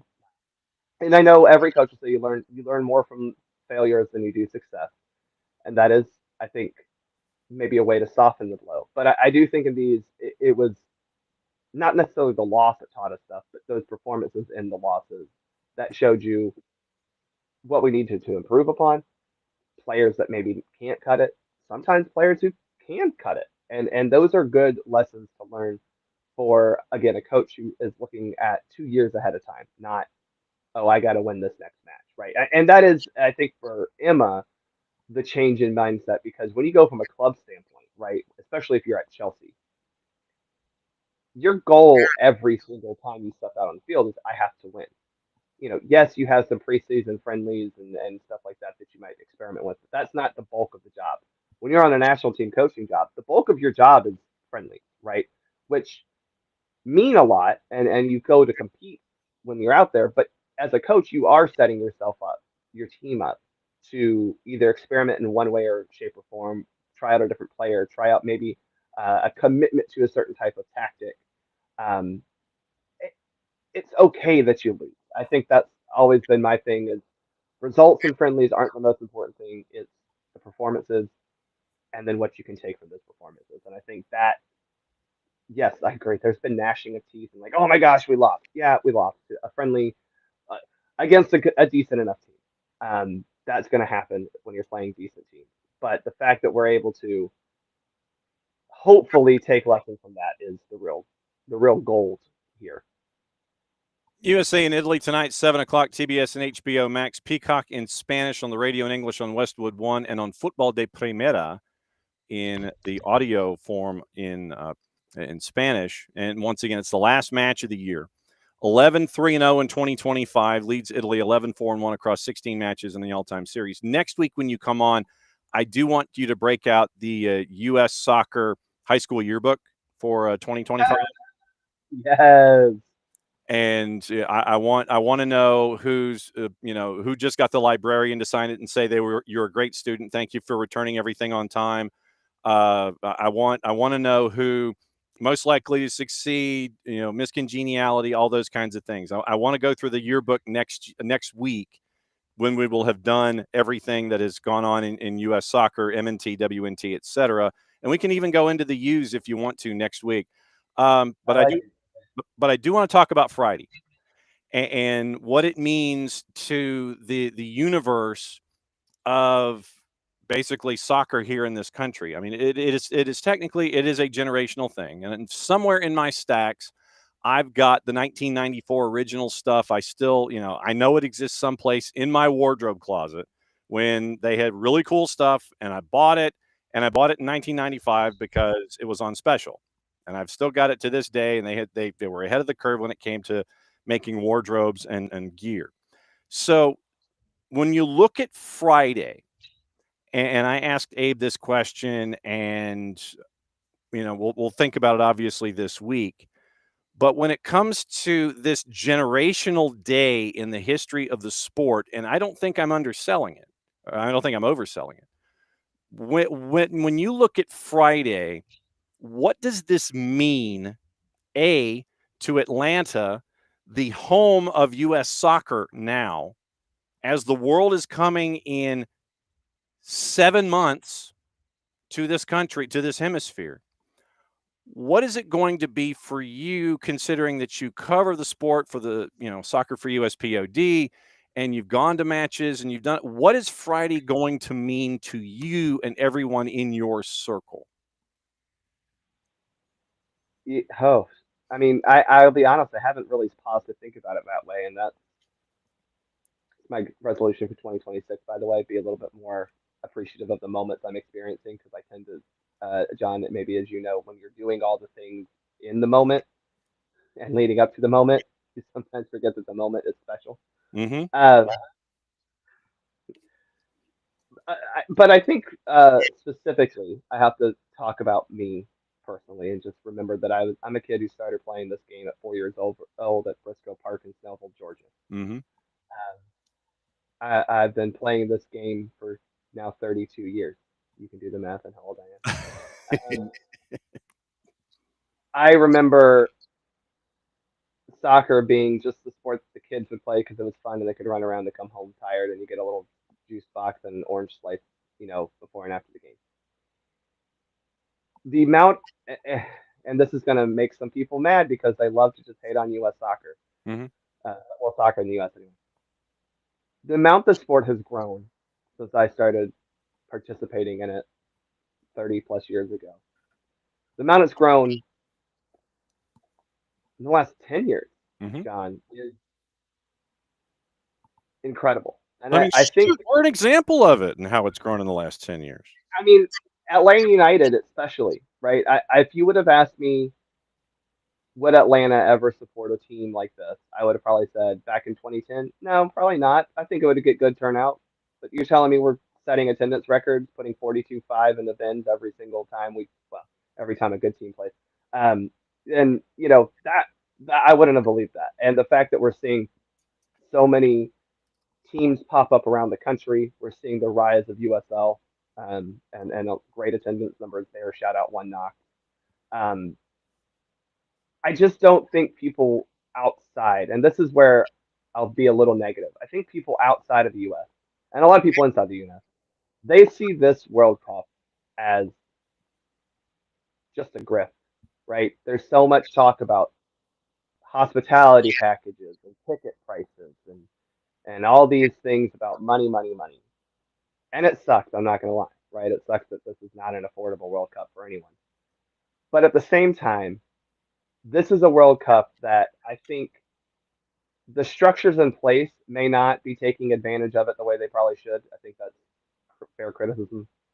But I think the people, John, who are involved in soccer, which is the heartbeat of the sport, as a former manager of Atlanta United said, football es de la gente, right? Football is for the people, is of the people. That, I think, is going to see exponential growth even after this. It's going to recapture the love for some people. It's going to ignite new fondness that people who maybe haven't touched the sport before will see. And the fact that the draw happens is just really exciting because, number one, we get to figure out who we're playing, right? That is overall, U.S. gets to learn their opponents. We're going to learn which teams are coming to Los Angeles and Seattle. We're going to learn which opponent we're going to be most concerned about, maybe all three. But then you bring it home to Atlanta, and you get to think about, oh man, I get to watch X team versus Y team on this date, maybe if you can get a ticket. That is fun. And then you get to think about, oh man, this I'm really hoping it's Scotland. John, I hope, and I know Jarrett will come home for it. I hope we get Scotland, right? I want to see what Flower of Scotland looks like and sounds like in the match, right? We get to start dreaming about that after Friday, and that's really special. But I just think overall, John, this World Cup for me will be more about the people than it is about the power, because we work daily. There's millions of us in this country who work daily to make this sport a better place, a better sport, and a better environment for anyone to participate in. And that is what I hope and what I see happening after this World Cup is just way more people getting involved and understanding the love that we have for this game, the benefits it provides them, not just physically, but as I've seen socially. And hopefully, this is something that can really help kick off a golden age of soccer in this country, um, as it kicks off on Friday. Yep, and we'll have all of the coverage for you. Like I said, I will be kicking us off at Bench Warmers. It'll be a morning show there. I don't know how open they'll be, but I'll be inside, and we'll be there with Decatur Watch Fest, and then everything's going to get kicking there like 11:30-ish when we're like off the air and getting you ready for everything as we go.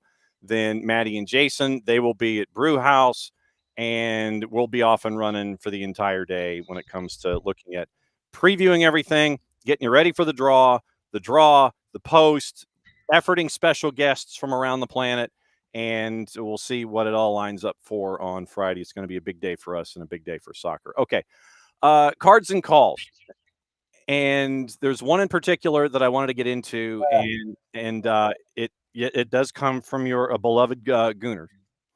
That match, not necessarily an Arsenal moment, but from incidents that happened there. Specifically, where Enzo Maresca was frustrated about a lack of consistency when it came to cards and reds and things like that. So we'll break it down. So last month, Betancourt gets a book for a foul on Reece James. VAR agreed with it. So then Caicedo was cautioned for a challenge on Marino. You had an intervention on the weekend and a red card. Maresca asked, quote, "It's a red card, but why was Betancourt's against Reece James not a red when we were at Spurs away?" So us as a manager, we struggle to understand why they judge in a different way. Moises is a red card, yes. Betancourt's is a red card, yes. Why don't they give him a red card? It's just that we struggle to understand. The reality is that it's a red card, but why do they judge it differently? And this is from our friend Dale Johnson. Partly dependent upon who the VAR is, which makes consistency very difficult. You can't have unified VAR in the booth every single time. So you have VARs and AVARs implementing a philosophy interpreted differently from who's sitting in those chairs. No two fouls are ever the same, according to Dale. Subtle differences between the two. Betancourt was only really stepping in. Caicedo jumped a little. Contact point slightly higher. Also a pronounced buckle of Marino's ankle, something VAR is looking for to indicate excessive force. Boot was shifted back on the turf. In Betancourt's case, key match incident panel supported the yellow for Betancourt 4-1. Unanimously backs no VAR intervention. KMI panel will back the decision to send off Caicedo, but it will not be too long before another tackle deemed a yellow card. So of the Caicedo red, what kind of stuck in your brain from this? Well, I mean, look, it's a red card. It just is. And I do like Dale's breakdown of looking at it from, when red cards are serious foul play, excessive force, right? So again, when we kind of break down the steps of what a foul is, you have careless, reckless, excessive force. So careless being the common foul, reckless meaning that's a yellow card, and then excessive force is a red card. So in this case, serious foul play is what the red card is given for because of, as Dale pointed out, excessive force. There was a jump, there was a high speed, there was I liked him kind of breaking down the Marino's ankle actually buckling. It wasn't just, oh, a guy stepped on me and it hurt. This was used with more force than should be used. And I do think, John, to some extent, and this is my commentary on the game. The game itself, if he wants to talk about consistency, he's lucky Chelsea finished with 10 men, because I thought Chelsea got away with a lot of just dirty tackles that maybe could have been elevated to red cards, possibly could have, Cucurella is lucky he stayed on the field, because he had another challenge after his yellow card that probably could have been a yellow card. So I get his frustration match to match, but again, the point is every foul is different, every situation is different. I do think in this game particularly, I like that the yellow card was given first, because with VAR, we are allowed, especially for fouls like this, we are allowed to go back and say, okay, is this truly a red card or a yellow card? We can look at it. It's a lot like targeting in football, right? Which we could open up a whole nother can of worms about, because this is targeting in football, but they are very similar, right? Because we're talking about ejecting a player. Yeah. So I think I like giving the yellow card first. He says, yeah, that's a bad foul. We're giving it a yellow card, knowing that VAR, if needed, will look at it. I think it makes more sense to give a yellow card and upgrade to a red card than it makes to give a red card and downgrade to a yellow card, because one, from a player standpoint, they just look a little shameful for having to go stand in the tunnel while they're waiting for their, and that it does, I think, look bad on the game a little bit, if you will, to have that. I think it makes more sense to give the yellow card with, saying, okay, look, yes, it was bad. We're going to try to keep all 11 players on the field or whatever we're at that point. Then you say, oh, no, this does look bad. Here's your red card. I do think that process makes more sense. So from this game, I thought it was good to give the yellow card first. It was a very physical game. Apparently, when Arsenal defends a lot, plays a little bit more aggressive and hits on the counter, it's bad. But when other teams do it, it's great soccer. I don't know when that comes into play. But in this case, that was Chelsea's goal, right? You could tell Chelsea, I mean, they were playing with sometimes, they had multiple times, especially in that first half, even with 11, they had 5 guys just immediately dropping that back line. And their tackles were flying everywhere, because it was this is number 1 and 2 in the league. It's going to be a tough game. That's something as a referee, coming into it. You go, man, Chelsea needs to win this game to be able to really challenge and make a statement that, yes, we're here to challenge for top of the league. You know that. You also know the players. You know that Cucurella is, liable to do something silly every 5 minutes. Especially on the Arsenal side, you've got 2 center backs, in that are not your normal starters. So, you have to be a little more, and he gave multiple yellow cards to Arsenal players for the stopping a promising attack foul. You have to be in tune with that and understand how this game is going to play out. And I thought he did a good job of it for the most part, trying to keep as many people on the field as possible.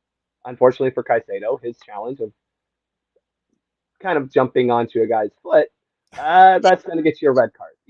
And it's funny that Reece James was the one arguing with the ref about it when his sister is wont to do this about every other game too. So there's my shot at Chelsea winning for the day. Mm-hmm.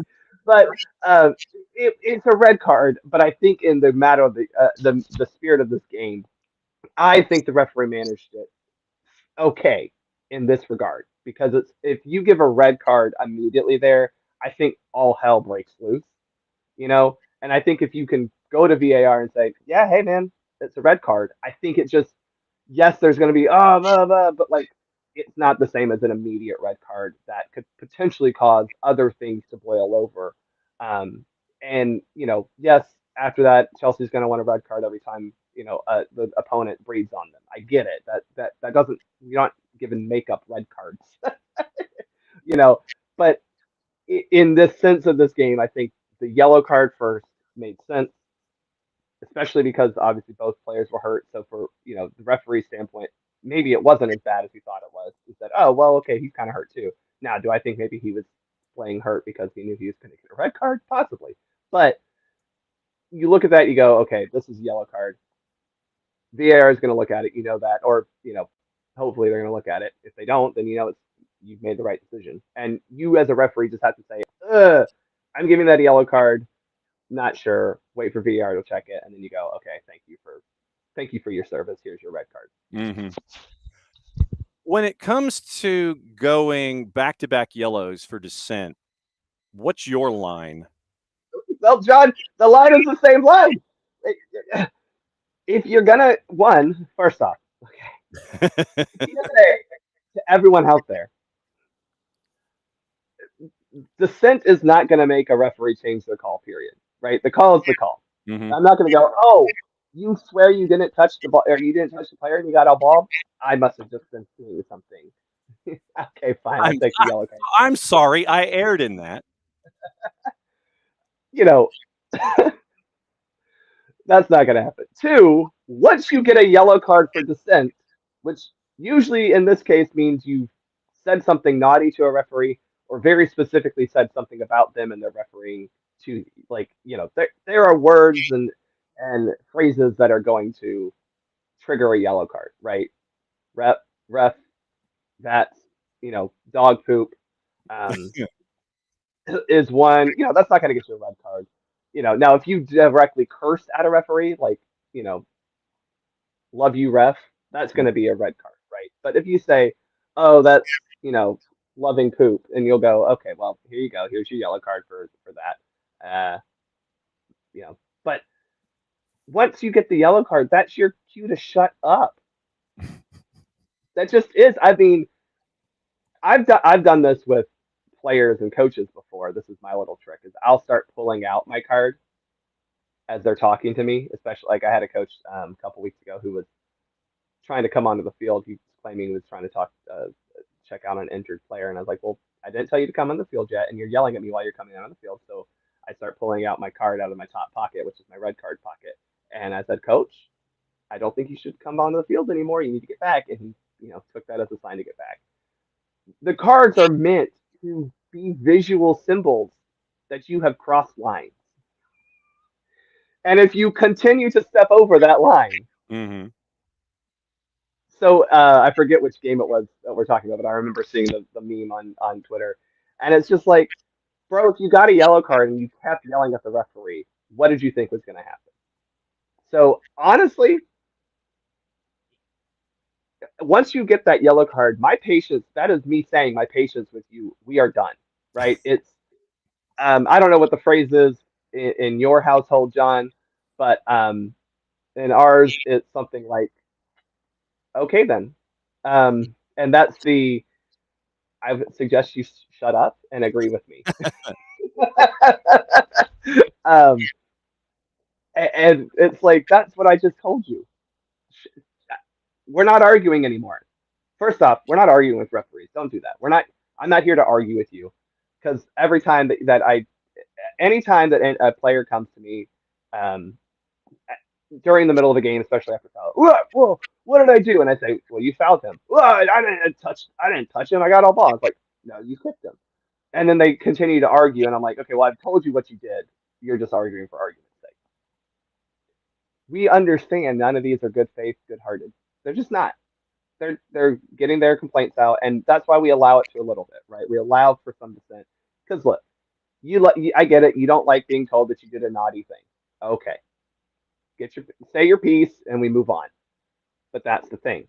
You're allowed to say your piece and move on. It's not say your piece and continue to say your piece and tell me that I don't know what I'm doing. I don't know the laws. My mom is terrible. My dad, hates me. All these things.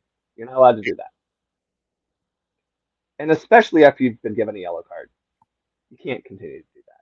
So I don't know exactly what was said in those moments, but if you're getting a double booked for dissent, that's a you problem. Don't ever try to blame the referee for that, because you have continued to talk when you have been told, hey man, I think you should be quiet right now. Just thought I'd ask. I wanted to have that out there.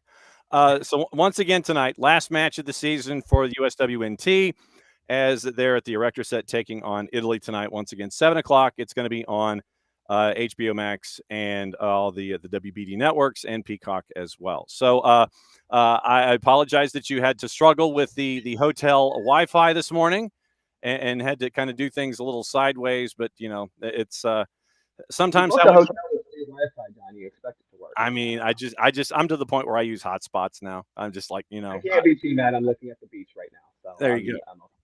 So I booked it based on proximity. I will say that. Yes. So enjoy the match tonight, my friend, and we'll catch up obviously next week when we'll know what the draw looks like, and we'll get out the yearbook and talk about everything from U.S. Soccer High School, and we'll break it all down next week. Thanks for dropping by. Have fun time tonight and get safe getting back here. Okay. All right, John, y'all enjoy the cold weather. I'm going to enjoy the sunshine. As he does. There goes Bart. Bart Keeler, Soccer for USPod. It's always great to catch up with him once again tonight in the What to Watch, Where to Watch It, How to Watch It category. It's going to be that as a part of anything and everything that's there. For those of you not at the beach and those of you not at the Erector set tonight, it is once again BN in Espanol has this Turkish Super League at noon. Fenerbahce Galatasaray. If you like rivalries, this is one of them. And this is major. Galatasaray, Fenerbahce. This is major at the top of the charts of the Turkish Super League. You can catch it on BN in Espanol. You can get that at Fanatis, fntz.co/soccer down here. Helps them out, helps us out, helps you out to continue to add the leagues that you may not necessarily have known about, that you get to continue to add to all of your madness when it comes to the leagues that you follow on a daily basis. Also on the board, it is Rayo Vallecano Valencia. It's at 3 o'clock on ESPN Deportes. Also, Fox Deportes Serie B coming up when our show is over. Bari and Pescara, that's at 11:15. On the Plus, it's also your matchup in La Liga, Serie A, and the English Championship, Birmingham City and Watford, 2:45 and 3 o'clock specifically. TBS has the friendly, HBO Max has the friendly, Peacock has the friendly, and that's where we are. Once again, remember, you can go to the NAIA website, NAIA.org, if you want to watch any of the matchups today at 11, 2, 5, and 8. And we would recommend watching the one at 2 o'clock because that involves what's going on in our footprint, thanks to head coach Steve DeCou from Georgia Gwinnett, who got to sleep in this morning, and he's going to be meeting with the club about 20 minutes or so, and they'll break everything down, getting ready for their 2 o'clock matchup today in the round of 16. So it's a light day of soccer on TV. No Monday Night Football, no nothing like that, but you do have championship. You do have the U.S. Women's National Team in their year finale, in their 2025 finale, going up against Italy after the 3-0 win on the weekend. So that's what we're staring at. Okay, let's get you into what happened, and we'll recap the weekend in Major League Soccer, get you through. We talked about it a little bit. Now you get to hear from some of the principals and find out how things did go down on the weekend. And so we'll work backward. We'll go to what happened last, and it was San Diego and Vancouver. And early on, I mean, it was Vancouver, and it was Vancouver. And it probably stunned a lot of folks that it ended up the way that it did. It was 3-0 at the break, 3-1 your final.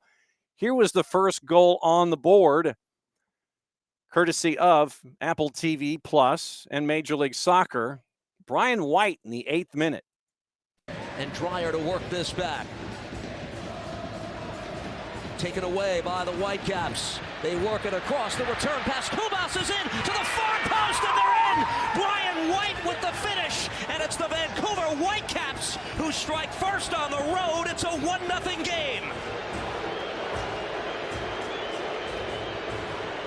The man who scored 16 times in the regular season, an MVP candidate, you might say, in the first third of the year. Players in recent weeks, in recent months, has been Kubas. Just watch his pressing, his intent. He wins the ball, but then this is brilliant. He plays the 1-2. He thinks he's got a bit of a difficult angle, so he said, you know what? I'm going to play to my centre forward, White. And it's absolutely magnificent midfield play. First of all, to win the ball. Secondly, to play the 1-2. And thirdly, to play to his centre forward. What a start for Vancouver. They've been on the front foot, and they have got the score, and they have got the goal that they deserve early on in this game. 1-0 at that point. Then it ends up as an own goal from Pablo Cisniega to make it 2-0. And then before the half, as we discussed, third goal on the board for Vancouver. Did not have this once again on the bingo card. But remember, traditionally this season, it has been one of those where you had a team that is better on the road than they are at home. So third goal on the board in the first half, and it ends up as a brace for Brian White to make sure that that goal was on the board. 3-0 at the break, 3-1 at the half, and that was your final. So Brian White's brace right here. Berhalter saw Kubas calling for it, switch to the left side. Ahmed to bring this down. Ali Ahmed. That's a beautiful move on Pilcher. Ahmed continues on, works it across, and it's in the back of the net again. Brian White, and Vancouver gets the lead to 3 before the halftime interval. When you look at San Diego, we've already spoken about their press. They press one side. So what Vancouver decide to do, they decide, right, if we can switch it, we talk about the wingers keeping the width, getting 1 versus 1, and it's exactly what Ahmed does. And then White is in the right place at the right time once again to get his second goal and Vancouver's third goal. It's been an absolute masterclass from Vancouver in this first half, as in terms of winning the ball back, knowing where the space is, and being the most important thing in front of goal. And that is efficient. Danny Higginbotham, not wrong, on Apple TV Plus and MLS Season Pass. On the night, breaking down the numbers for Vancouver, we'll get into your starting lineup here. It was Brian White scoring in the 8th at 45+2, Pablo Cisniega scoring in the 11th, Chucky Lozano scoring in the 60th, and that was where you end up with those goals on the board. We bring in the Western Frontier here in the final 20 minutes. We'll see how long he can hang out with us. Jarrett Smith. Jarrett, we are going back over what happened in the conference finals. We are in the West, and it was Steamroller City for the Vancouver Whitecaps. It was 3-0 at the break, 3-1 your final. San Diego out the door. Vancouver heading to South Florida. Vancouver appears to be on a mission from God, John. This is something I have waited on for many years, which is the completion of the triumvirate of Northwestern obnoxiousness. We know Seattle and what they have been. Portland has a trophy from MLS Cup and has been to 2 more that they fell short on. Vancouver is the one we're just kind of waiting on. And Vancouver finally turned the engine over, and brother, they turned that engine over and then took the engine out and just started beating San Diego with said engine. Mm-hmm. That's a lot of blood that San Diego bled. Yeah, you got your 1 goal from Chucky, but yeah, Vancouver just kind of walked in and, like, instead of talking, they just started throwing metaphorical punches. Yeah, which I love. Look, this is kind of, all things being considered, I think this is a very fair MLS Cup. Miami at a certain point just looked like they were going to take what Atlanta did to them last year and internalize it and then just turn it on everybody and make it everyone else's problem. And they have.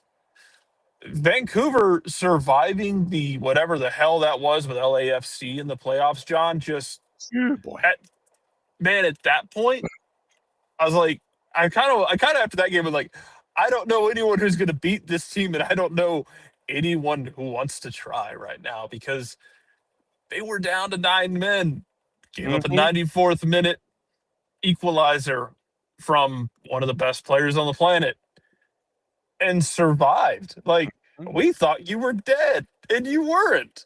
And then you didn't die, and then the same as Miami, you made it everyone else's problem. Mm-hmm. I'm very excited for this Cup final. It should be fun. But did you Football die? wins the day, man. But did you die? You feel like that Leslie? Oh yeah. That Leslie Chow needs to be a part of everything. Okay, we got a piece of breaking news here. I'm not going to hit the sounder. It appears, and this is from Doug Robertson of the AJC. Within the last 10 minutes, Garth Lagerwey will not return as Atlanta United's president. The club announced today. Garth took 2 health-related leaves of absences earlier this year for a cancer-related issue. Jobs turned into the role that will oversee Atlanta United and the NWSL franchise, scheduled to start in 28, and Atlanta United had no further comment from there. So Doug is reporting that Garth is not returning to Atlanta United. Understandably so. Obviously, as much as, and I know that I'm not in the minority here, that cancer can go blank itself, and you want Garth to focus on that. And, once again, Doug reporting in the last 10 minutes that Garth is not going to return to Atlanta United. So, look, go kick cancer's ass. I mean, that's basically what I'm thinking in all of this. Focus on your family, focus on your health, focus on you. Garth Lagerwey not returning to Atlanta United. Just like I said, just go kick cancer's ass, and we'll be right here for you the whole time. Yeah, I mean, that's the long and short of it, John. It sucks. I know that, like, I know that Garth has not met the expectations of multiple fans in their eyes and what they expected of him when he came here. And this was a different role. Remember, this is a different role for Garth. You know, he had been a technical director, and this was a step up from that. This was going to be a different challenge for him, and it didn't go perfectly. And then you pile on top of that health-related concerns. It's tough, man. Like, it's tough when you're healthy. And at this point, yeah, it's if you've had to take 2 breaks for health-related reasons, I want you to take as many as you need. And if that means you walk away, look, the door is always open to visit, but I need you to focus on you at this point. That's okay. Yeah, absolutely it is. So, you know, like I said, that was the only words that came from the conversation that Doug had with folks inside the office involving Atlanta United. But once again, apparently that role is now going to be rolled over to looking after the Atlanta United and NWSL Atlanta 2028. And so we'll obviously, you know, keep an eye on the growth of the NWSL franchise and as it launches in 2.5 years on the field, but has already launched because you've got your runway that's squared away here. That is going away. Morning, Abby. Morning, Ricky. And another quick sidebar before we get into what happened in the Eastern Conference. It appears, according to Adam Crafton, this morning at the Athletic, discussions taking place between CONCACAF and CONMEBOL for the 2028 edition of the Copa America to be hosted in the United States. Multiple sources familiar with the conversations, who asked to remain anonymous to protect relationships, have told the Athletic negotiations are taking place between CONCACAF and CONMEBOL for the Copa to be held in the U.S. for the second consecutive time. It means the men's national team would again compete in the tournament, would also take place in the same summer as the Olympic Games, hosted by the U.S. in Los Angeles. Olympics due to begin on July 14, and both Copa America and the Olympics will likely want to avoid a crossover. The Copa America final in 2024 took place on July 14. Tournament hosted by the U.S. back in 24 included, since it was a mixing of the confederations, the U.S., Mexico, Canada, Panama, Costa Rica, Jamaica. The only other occasion U.S. previously hosted the Copa was in 16. It would mean that the U.S. will host the tournament 3 times out of 5 between 2016 and 2028, 2019 and 2021, hosted by Brazil. The latter tournament scheduled to take place, postponed due to the COVID pandemic. So that's what you're looking at there. And so it appears, Jarrett, that it could be that this country could be hosting the Copa America for 3 times within a 5 tournament window if it's going to be paired with the Olympics. And so right now, CONCACAF, CONMEBOL, they're having discussions about the things. And so it looks like it might be heading this way for the 2028 version if all of the I's are dotted and T's are crossed between CONCACAF and CONMEBOL. Yeah. Huzzahs and hoorays. You get them all again. Money rules all. Yes. Don't get it twisted. Don't get anything sideways about, where should we do it? We're doing it because we're just excited about. No, you're excited about money. All of you are excited about money. CONCACAF, CONMEBOL, UEFA, FIFA, every federation is excited about as much money as they can possibly get. And in some cases, International Olympic Committee, it's as much money as I can get before I have to go to jail. That being said, it's always going to be about money. And MLS, Soccer United Marketing, United States Soccer. You know what the cool thing about that check is, John? It clears. Don't bounce. Mm-mm. It don't bounce. Mm-mm. It's one of the reasons clubs will do business here from South America. It's one of the reasons players will come here. That paycheck ain't bouncing. Mm-mm. I mean, unless you're like in one of the shady, like super, super weird low division clubs.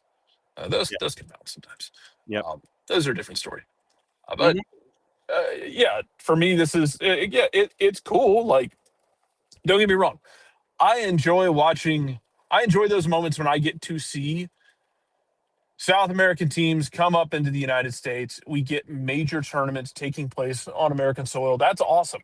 Like, fully enjoying it.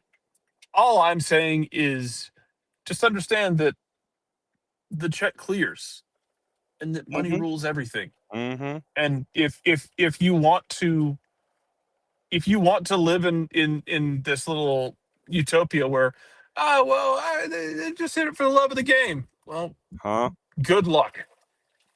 Good luck with living that life. Yep. 1.6 million fans attended the tournament in 2024. Ticketing model in the U.S. netted CONMEBOL record revenues, according to Crafton. Tournament was responsible for the bulk of $319 million worth of income for CONMEBOL alone from national team competitions in 2024, 241 million pounds. Tournament obviously was not without challenges. Folks were talking about turfs and things like that. Colombia and Argentina delayed at Hard Rock. So obviously there are things to look at. Copa America in 28 would also no longer disrupt an MLS season because the league rolls over to the international calendar there. And so a CONMEBOL press officer insisted to Crafton, nothing is concrete at this stage, end quote, said his office is yet to receive information on the matter. CONCACAF and U.S. Soccer have been approached for comment and have yet to give some to Crafton. So it appears that the Copa might be heading this way until it might be heading this way in 2028. So you got that to discuss as well, and we'll see how it all lays out. Eastern Conference, and I think that if anybody wants to send an apology note to either Tadeo Allende or Javier Mascherano, that they should just go ahead and do it. Put your hand in the air, like we always say. Put your hand in the air if you're wrong. Say that you're wrong. There's no harm in it. I think there's more harm when you keep your hand down and you don't say anything. But yes, if anyone would like to send apology notes or quick notes to Coach Mascherano or to Tadeo Allende, you may do so at any time. It wasn't close, and it just was crazy how linked up Allende and Silvetti and Messi are up top these days. And Jordi Alba can still drop dime and give a nickel change. So, I mean, right now they're humming along, but I'm intrigued about what Vancouver is going to bring to the table on the weekend. I think Vancouver's going to try and punch him in the face, but you just have to be careful when you do it. But part of having that old team is if you can punch them in the face, if Vancouver could just hang on to the damn ball for a while. Yes. Make Miami defend, make Miami play off the ball. Like, I like their chances a little bit better. Mm-hmm. And don't get it twisted here. This isn't like New York City was undeserving. No. Like, New York City won two road games against Charlotte. Drew the home game and lost the shootout. Probably should have won the shootout. But you won two road games in Charlotte, the Fortress, trademark pending. Yes. Whatever. Mm-hmm. Sorry, Dean Smith scored one goal over 180 minutes or 270 minutes.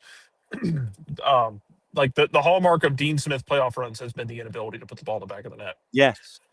But then you went to Philadelphia on the road, and no matter how much the mothership with their like postseason breakdowns wants to actually the teams like Philadelphia, like Charlotte, like Cincinnati, no matter how much we want to do this, it's a league that it is still actually difficult to win on the road consistently. I mean, and New York City had been doing it. Like they went and got the goal that they needed in Philadelphia, and they were shorthanded in doing it. Yes, You lost players due to injury on the international side during the international break, and you went and got it. So don't poo-poo a damn single thing that NYC did in this playoff run, considering they went and did it on the road. They went and did it shorthanded. They went and beat the darlings that everybody was so excited about, including the Shield winners. And you can poo-poo it all you want about, well, actually, Philadelphia wasn't that great against the top competition. They still won the Shield. Mm-hmm. Don't tell me that, well, actually, me with this bullshit, if you're also going to tell me that the Shield is your most important trophy. It's not for me. Again, you have an unbalanced schedule. Mm-hmm. If we had a balanced schedule, sure, 100%, let's talk. Mm-hmm. We don't have a balanced schedule right now. No. We were not going to have a balanced schedule. It's going to be weird going forward. Mm-hmm. We're not England. It's okay. You don't have to be England. Not everything has to be England. It's not mandatory. Mm-hmm. Anyway, don't take anything away from NYCFC, but they ran into a buzzsaw. And if you're thinking, man, maybe Philadelphia would have been a better matchup for them, tell Philly not to lose to New York City. Philadelphia had a busted and banged up NYC team at home and then chose not to score a goal. I say chose, as if Matt Freese didn't, ruin their lives. They got shut out of home. You don't get to have this conversation right now. You don't get to, well, we would have done better. Well, you didn't do better against the team that just got smacked down by Miami. Cross that bridge first, then you can cross the other one. Miami's on a damn warpath. Messi and friends look like they want to get one more. This is like one more job before we go into retirement. Yeah, for Alba and Busquets specifically, yeah. Yeah, I mean, this is for those two. Yeah, this is a heist film. This is like we're doing one more job. Or for those of you of the Red Dead Redemption 2 philosophy, this is Dutch coming up with one last plan, except it's actually working. Yep. This is the heist in Saint Denis if it went well. Yes. And somebody didn't get shot, but it's been very impressive to watch, John. Long and short of it is, I take nothing away from NYC in this run of the playoffs, and I take nothing at all away from Miami because they haven't just beaten people. Yeah. They lost to Nashville in Nashville. Yeah. But since game 3 in that series. Yes. No Jordi Alba, no problem. We went back to not using Luis Suarez. No Luis Suarez, no problem. We went back to having a functional 9 who has knees that work. And what did he do? He just started running all over God's creation, pressing, creating chaos, eating up space, eating up gravity, creating space for others. You love to see it.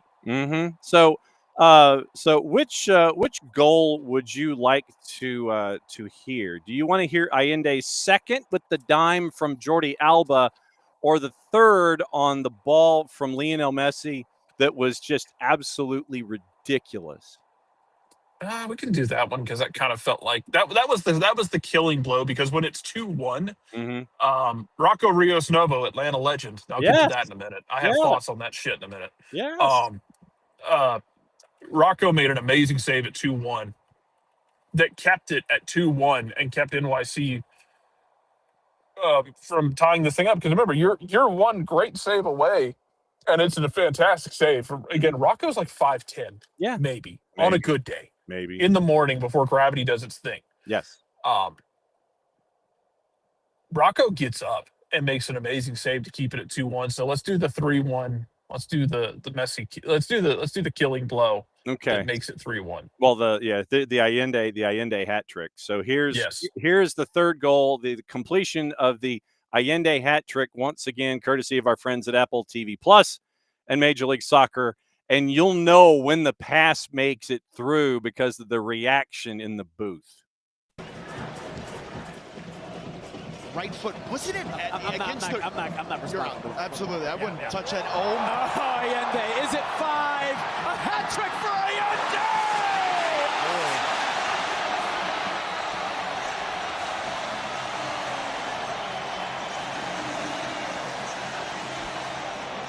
This team, what an tonight for Inter Miami. In the playoffs, that ties the MLS record. I ruffled some feathers this week because I said with Silvetti and Allende playing off Messi as a false nine, I'd argue Miami's unplayable. Any argument? You're so worried about Messi as a false nine and playing through him, Silvetti and Allende will run circles around you because there's quality all over the field that Mascherano knows right now is the magic formula. I think that maybe I'm sorry. How is that ruffling feathers? That's a completely accurate and logical take. well, but at the same Like, time, stop manufacturing your own controversy. I know.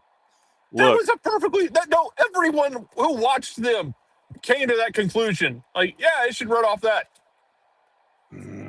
Get the hell out of Dodge. Jake and TT, by the way, on the call, and that particular quote and section of tape probably should make its way up to Vancouver so they can listen to that. But you knew the moment that Messi made the pass that cut the back line, where you hear the you could see it happening in slow motion at that point, where it goes between the center backs, and you're going, oh damn, here it comes again. Lionel Messi did not have a shot on goal, did not take a shot in this match. Great players don't have to score goals to impact the game.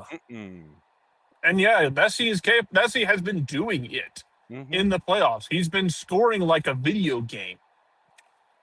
But you don't have great players don't have to score 2 goals and an assist to impact the game. And yeah, Messi's going to get assists all day long because he's going to hit passes like that, and he's going to get hockey assists because he's going to hit the ball that unlocks somebody else that's going to unlock the assist. You don't need Messi every single game to get 2 goals and assists. Like, he doesn't have to be Wayne Gretzky, John. No, he's great. He's arguably the greatest of all time for a reason, even at his old decrepit age of 38. Yeah. 1 assist, 1 big chance created, 3 key passes, 2 of 4 on crosses, 33 of 37 passing, 89%, 25 of 31 in the opposition half, by the way, at 81%. You wanted to talk about Rocco. Go. Look, the Rocco Rios Novo glow up has been wonderful. Rocco, I don't know if we remember how many people were ready for Rocco to go to the bench when he went to the bench in, was that 22, 23? It was when Brad blew his Achilles apart. 23 was like 24. Yeah, toward the end of 23 because he was out in 24, back in 24, and then 25. Yeah, he blew it out midway through 23 because you had him and Raul Godinho. And people were clamoring, like, play Godinho. You got him on loan. Go ahead and play Godinho. Like, people were ready to bench Rocco. I'm happy for Rocco's glow up here because Rocco was fine. Again, 23 is a broken year in Atlanta. Your defense sucked. Everyone was hurt. Everyone was dying. Miles also blew out his Achilles that year. 23 was just a dog water year. Man. These conversations about Rocco Rios Novo, I think it's important that we have these conversations and understand that your own misery is a choice. If you're going to watch Rocco and I can't believe we had him and let him go, we suck, everything is bad, and I can't believe, we had him and look what we did with him. We didn't do anything in Miami. No, it's not. Development and success is not a straight line. Rocco was fine here. Go back to his debut with the club in CONCACAF Champions League, where he comes on down a man and just basically has to scramble like a squirrel that just found a vat of Red Bull and manages to get the job done. And it was beautiful. We loved it. Rocco still is, I think, only 23, 24 years old. He still has a lot of growing up to do. Enjoy these moments, though. We had Rocco. And Rocco comes back because Brad blows his Achilles up. So you reach out, you get him back here. the Philly game is when it turns. It almost felt like he lost his confidence in that Philadelphia game in 23, where he came out on a couple balls he shouldn't have, and he just looked indecisive and just looked like he needed a reset. He got his reset. Rocco went to Phoenix, and no matter what you think of USL, man went to Phoenix and won a cup with Phoenix Rising and USL Championship. And you know how he won that cup? I think he made 2 or 3 saves in the penalty shootout that clinched the title. Mm-hmm. He was big time. He goes to Miami. He has to wait. Eventually, Mascherano benches one of your goalkeepers. Drake Callender is not part of the plan. Healthy, not healthy, sitting. Oscar Ustari Yeah. comes in with the Argentina background. Rocco is there. Ustari is just not great, and then gets the red card, gets benched. Rocco does what you want him to do, which is he came in with no guarantees. He wanted to prove himself. He got a chance to prove himself, and he did. That's a great save the other night to keep it 2-1, because Miami had firepower for days. They put up 5 goals. At a certain point, that game is 2-1, and a pesky New York team that won't die is, at that moment, surprise, refusing to die. Mm-hmm. And by the time you get to the point in the game where like they get that shot at 2-1, and by the time it happens, it kind of feels like, oh my God, they're going to get this back to 2-2. It's going to be level square. It's going to be all square again, and God only knows what happens at that point, because again, New York City won't die. Rocco makes that big save. Happy for the kid. Again, he's not that old. He's got a bright future. I hope he just takes in this moment, enjoys it, and you can enjoy that a former player is doing something well without lamenting and bitching and moaning about everything. Mm-hmm. Because what are you going to do? Are you going to sit here with a straight face and tell me that everybody saw him the way they see Jaden Hibbert? No. Like, it was up and down, because 23 was an absolute mess and was just basically, you're just getting shelled the entire season. Plenty of people were calling for Raul Godinho to come in. Raul Godinho was not better. Raul Godinho is a professional goalkeeper, which means that he is better than 99% of the people who would put on gloves. Mm-hmm. But he was not better in that season with what you needed. But what you got out of it was Rocco was able to get his legs under him.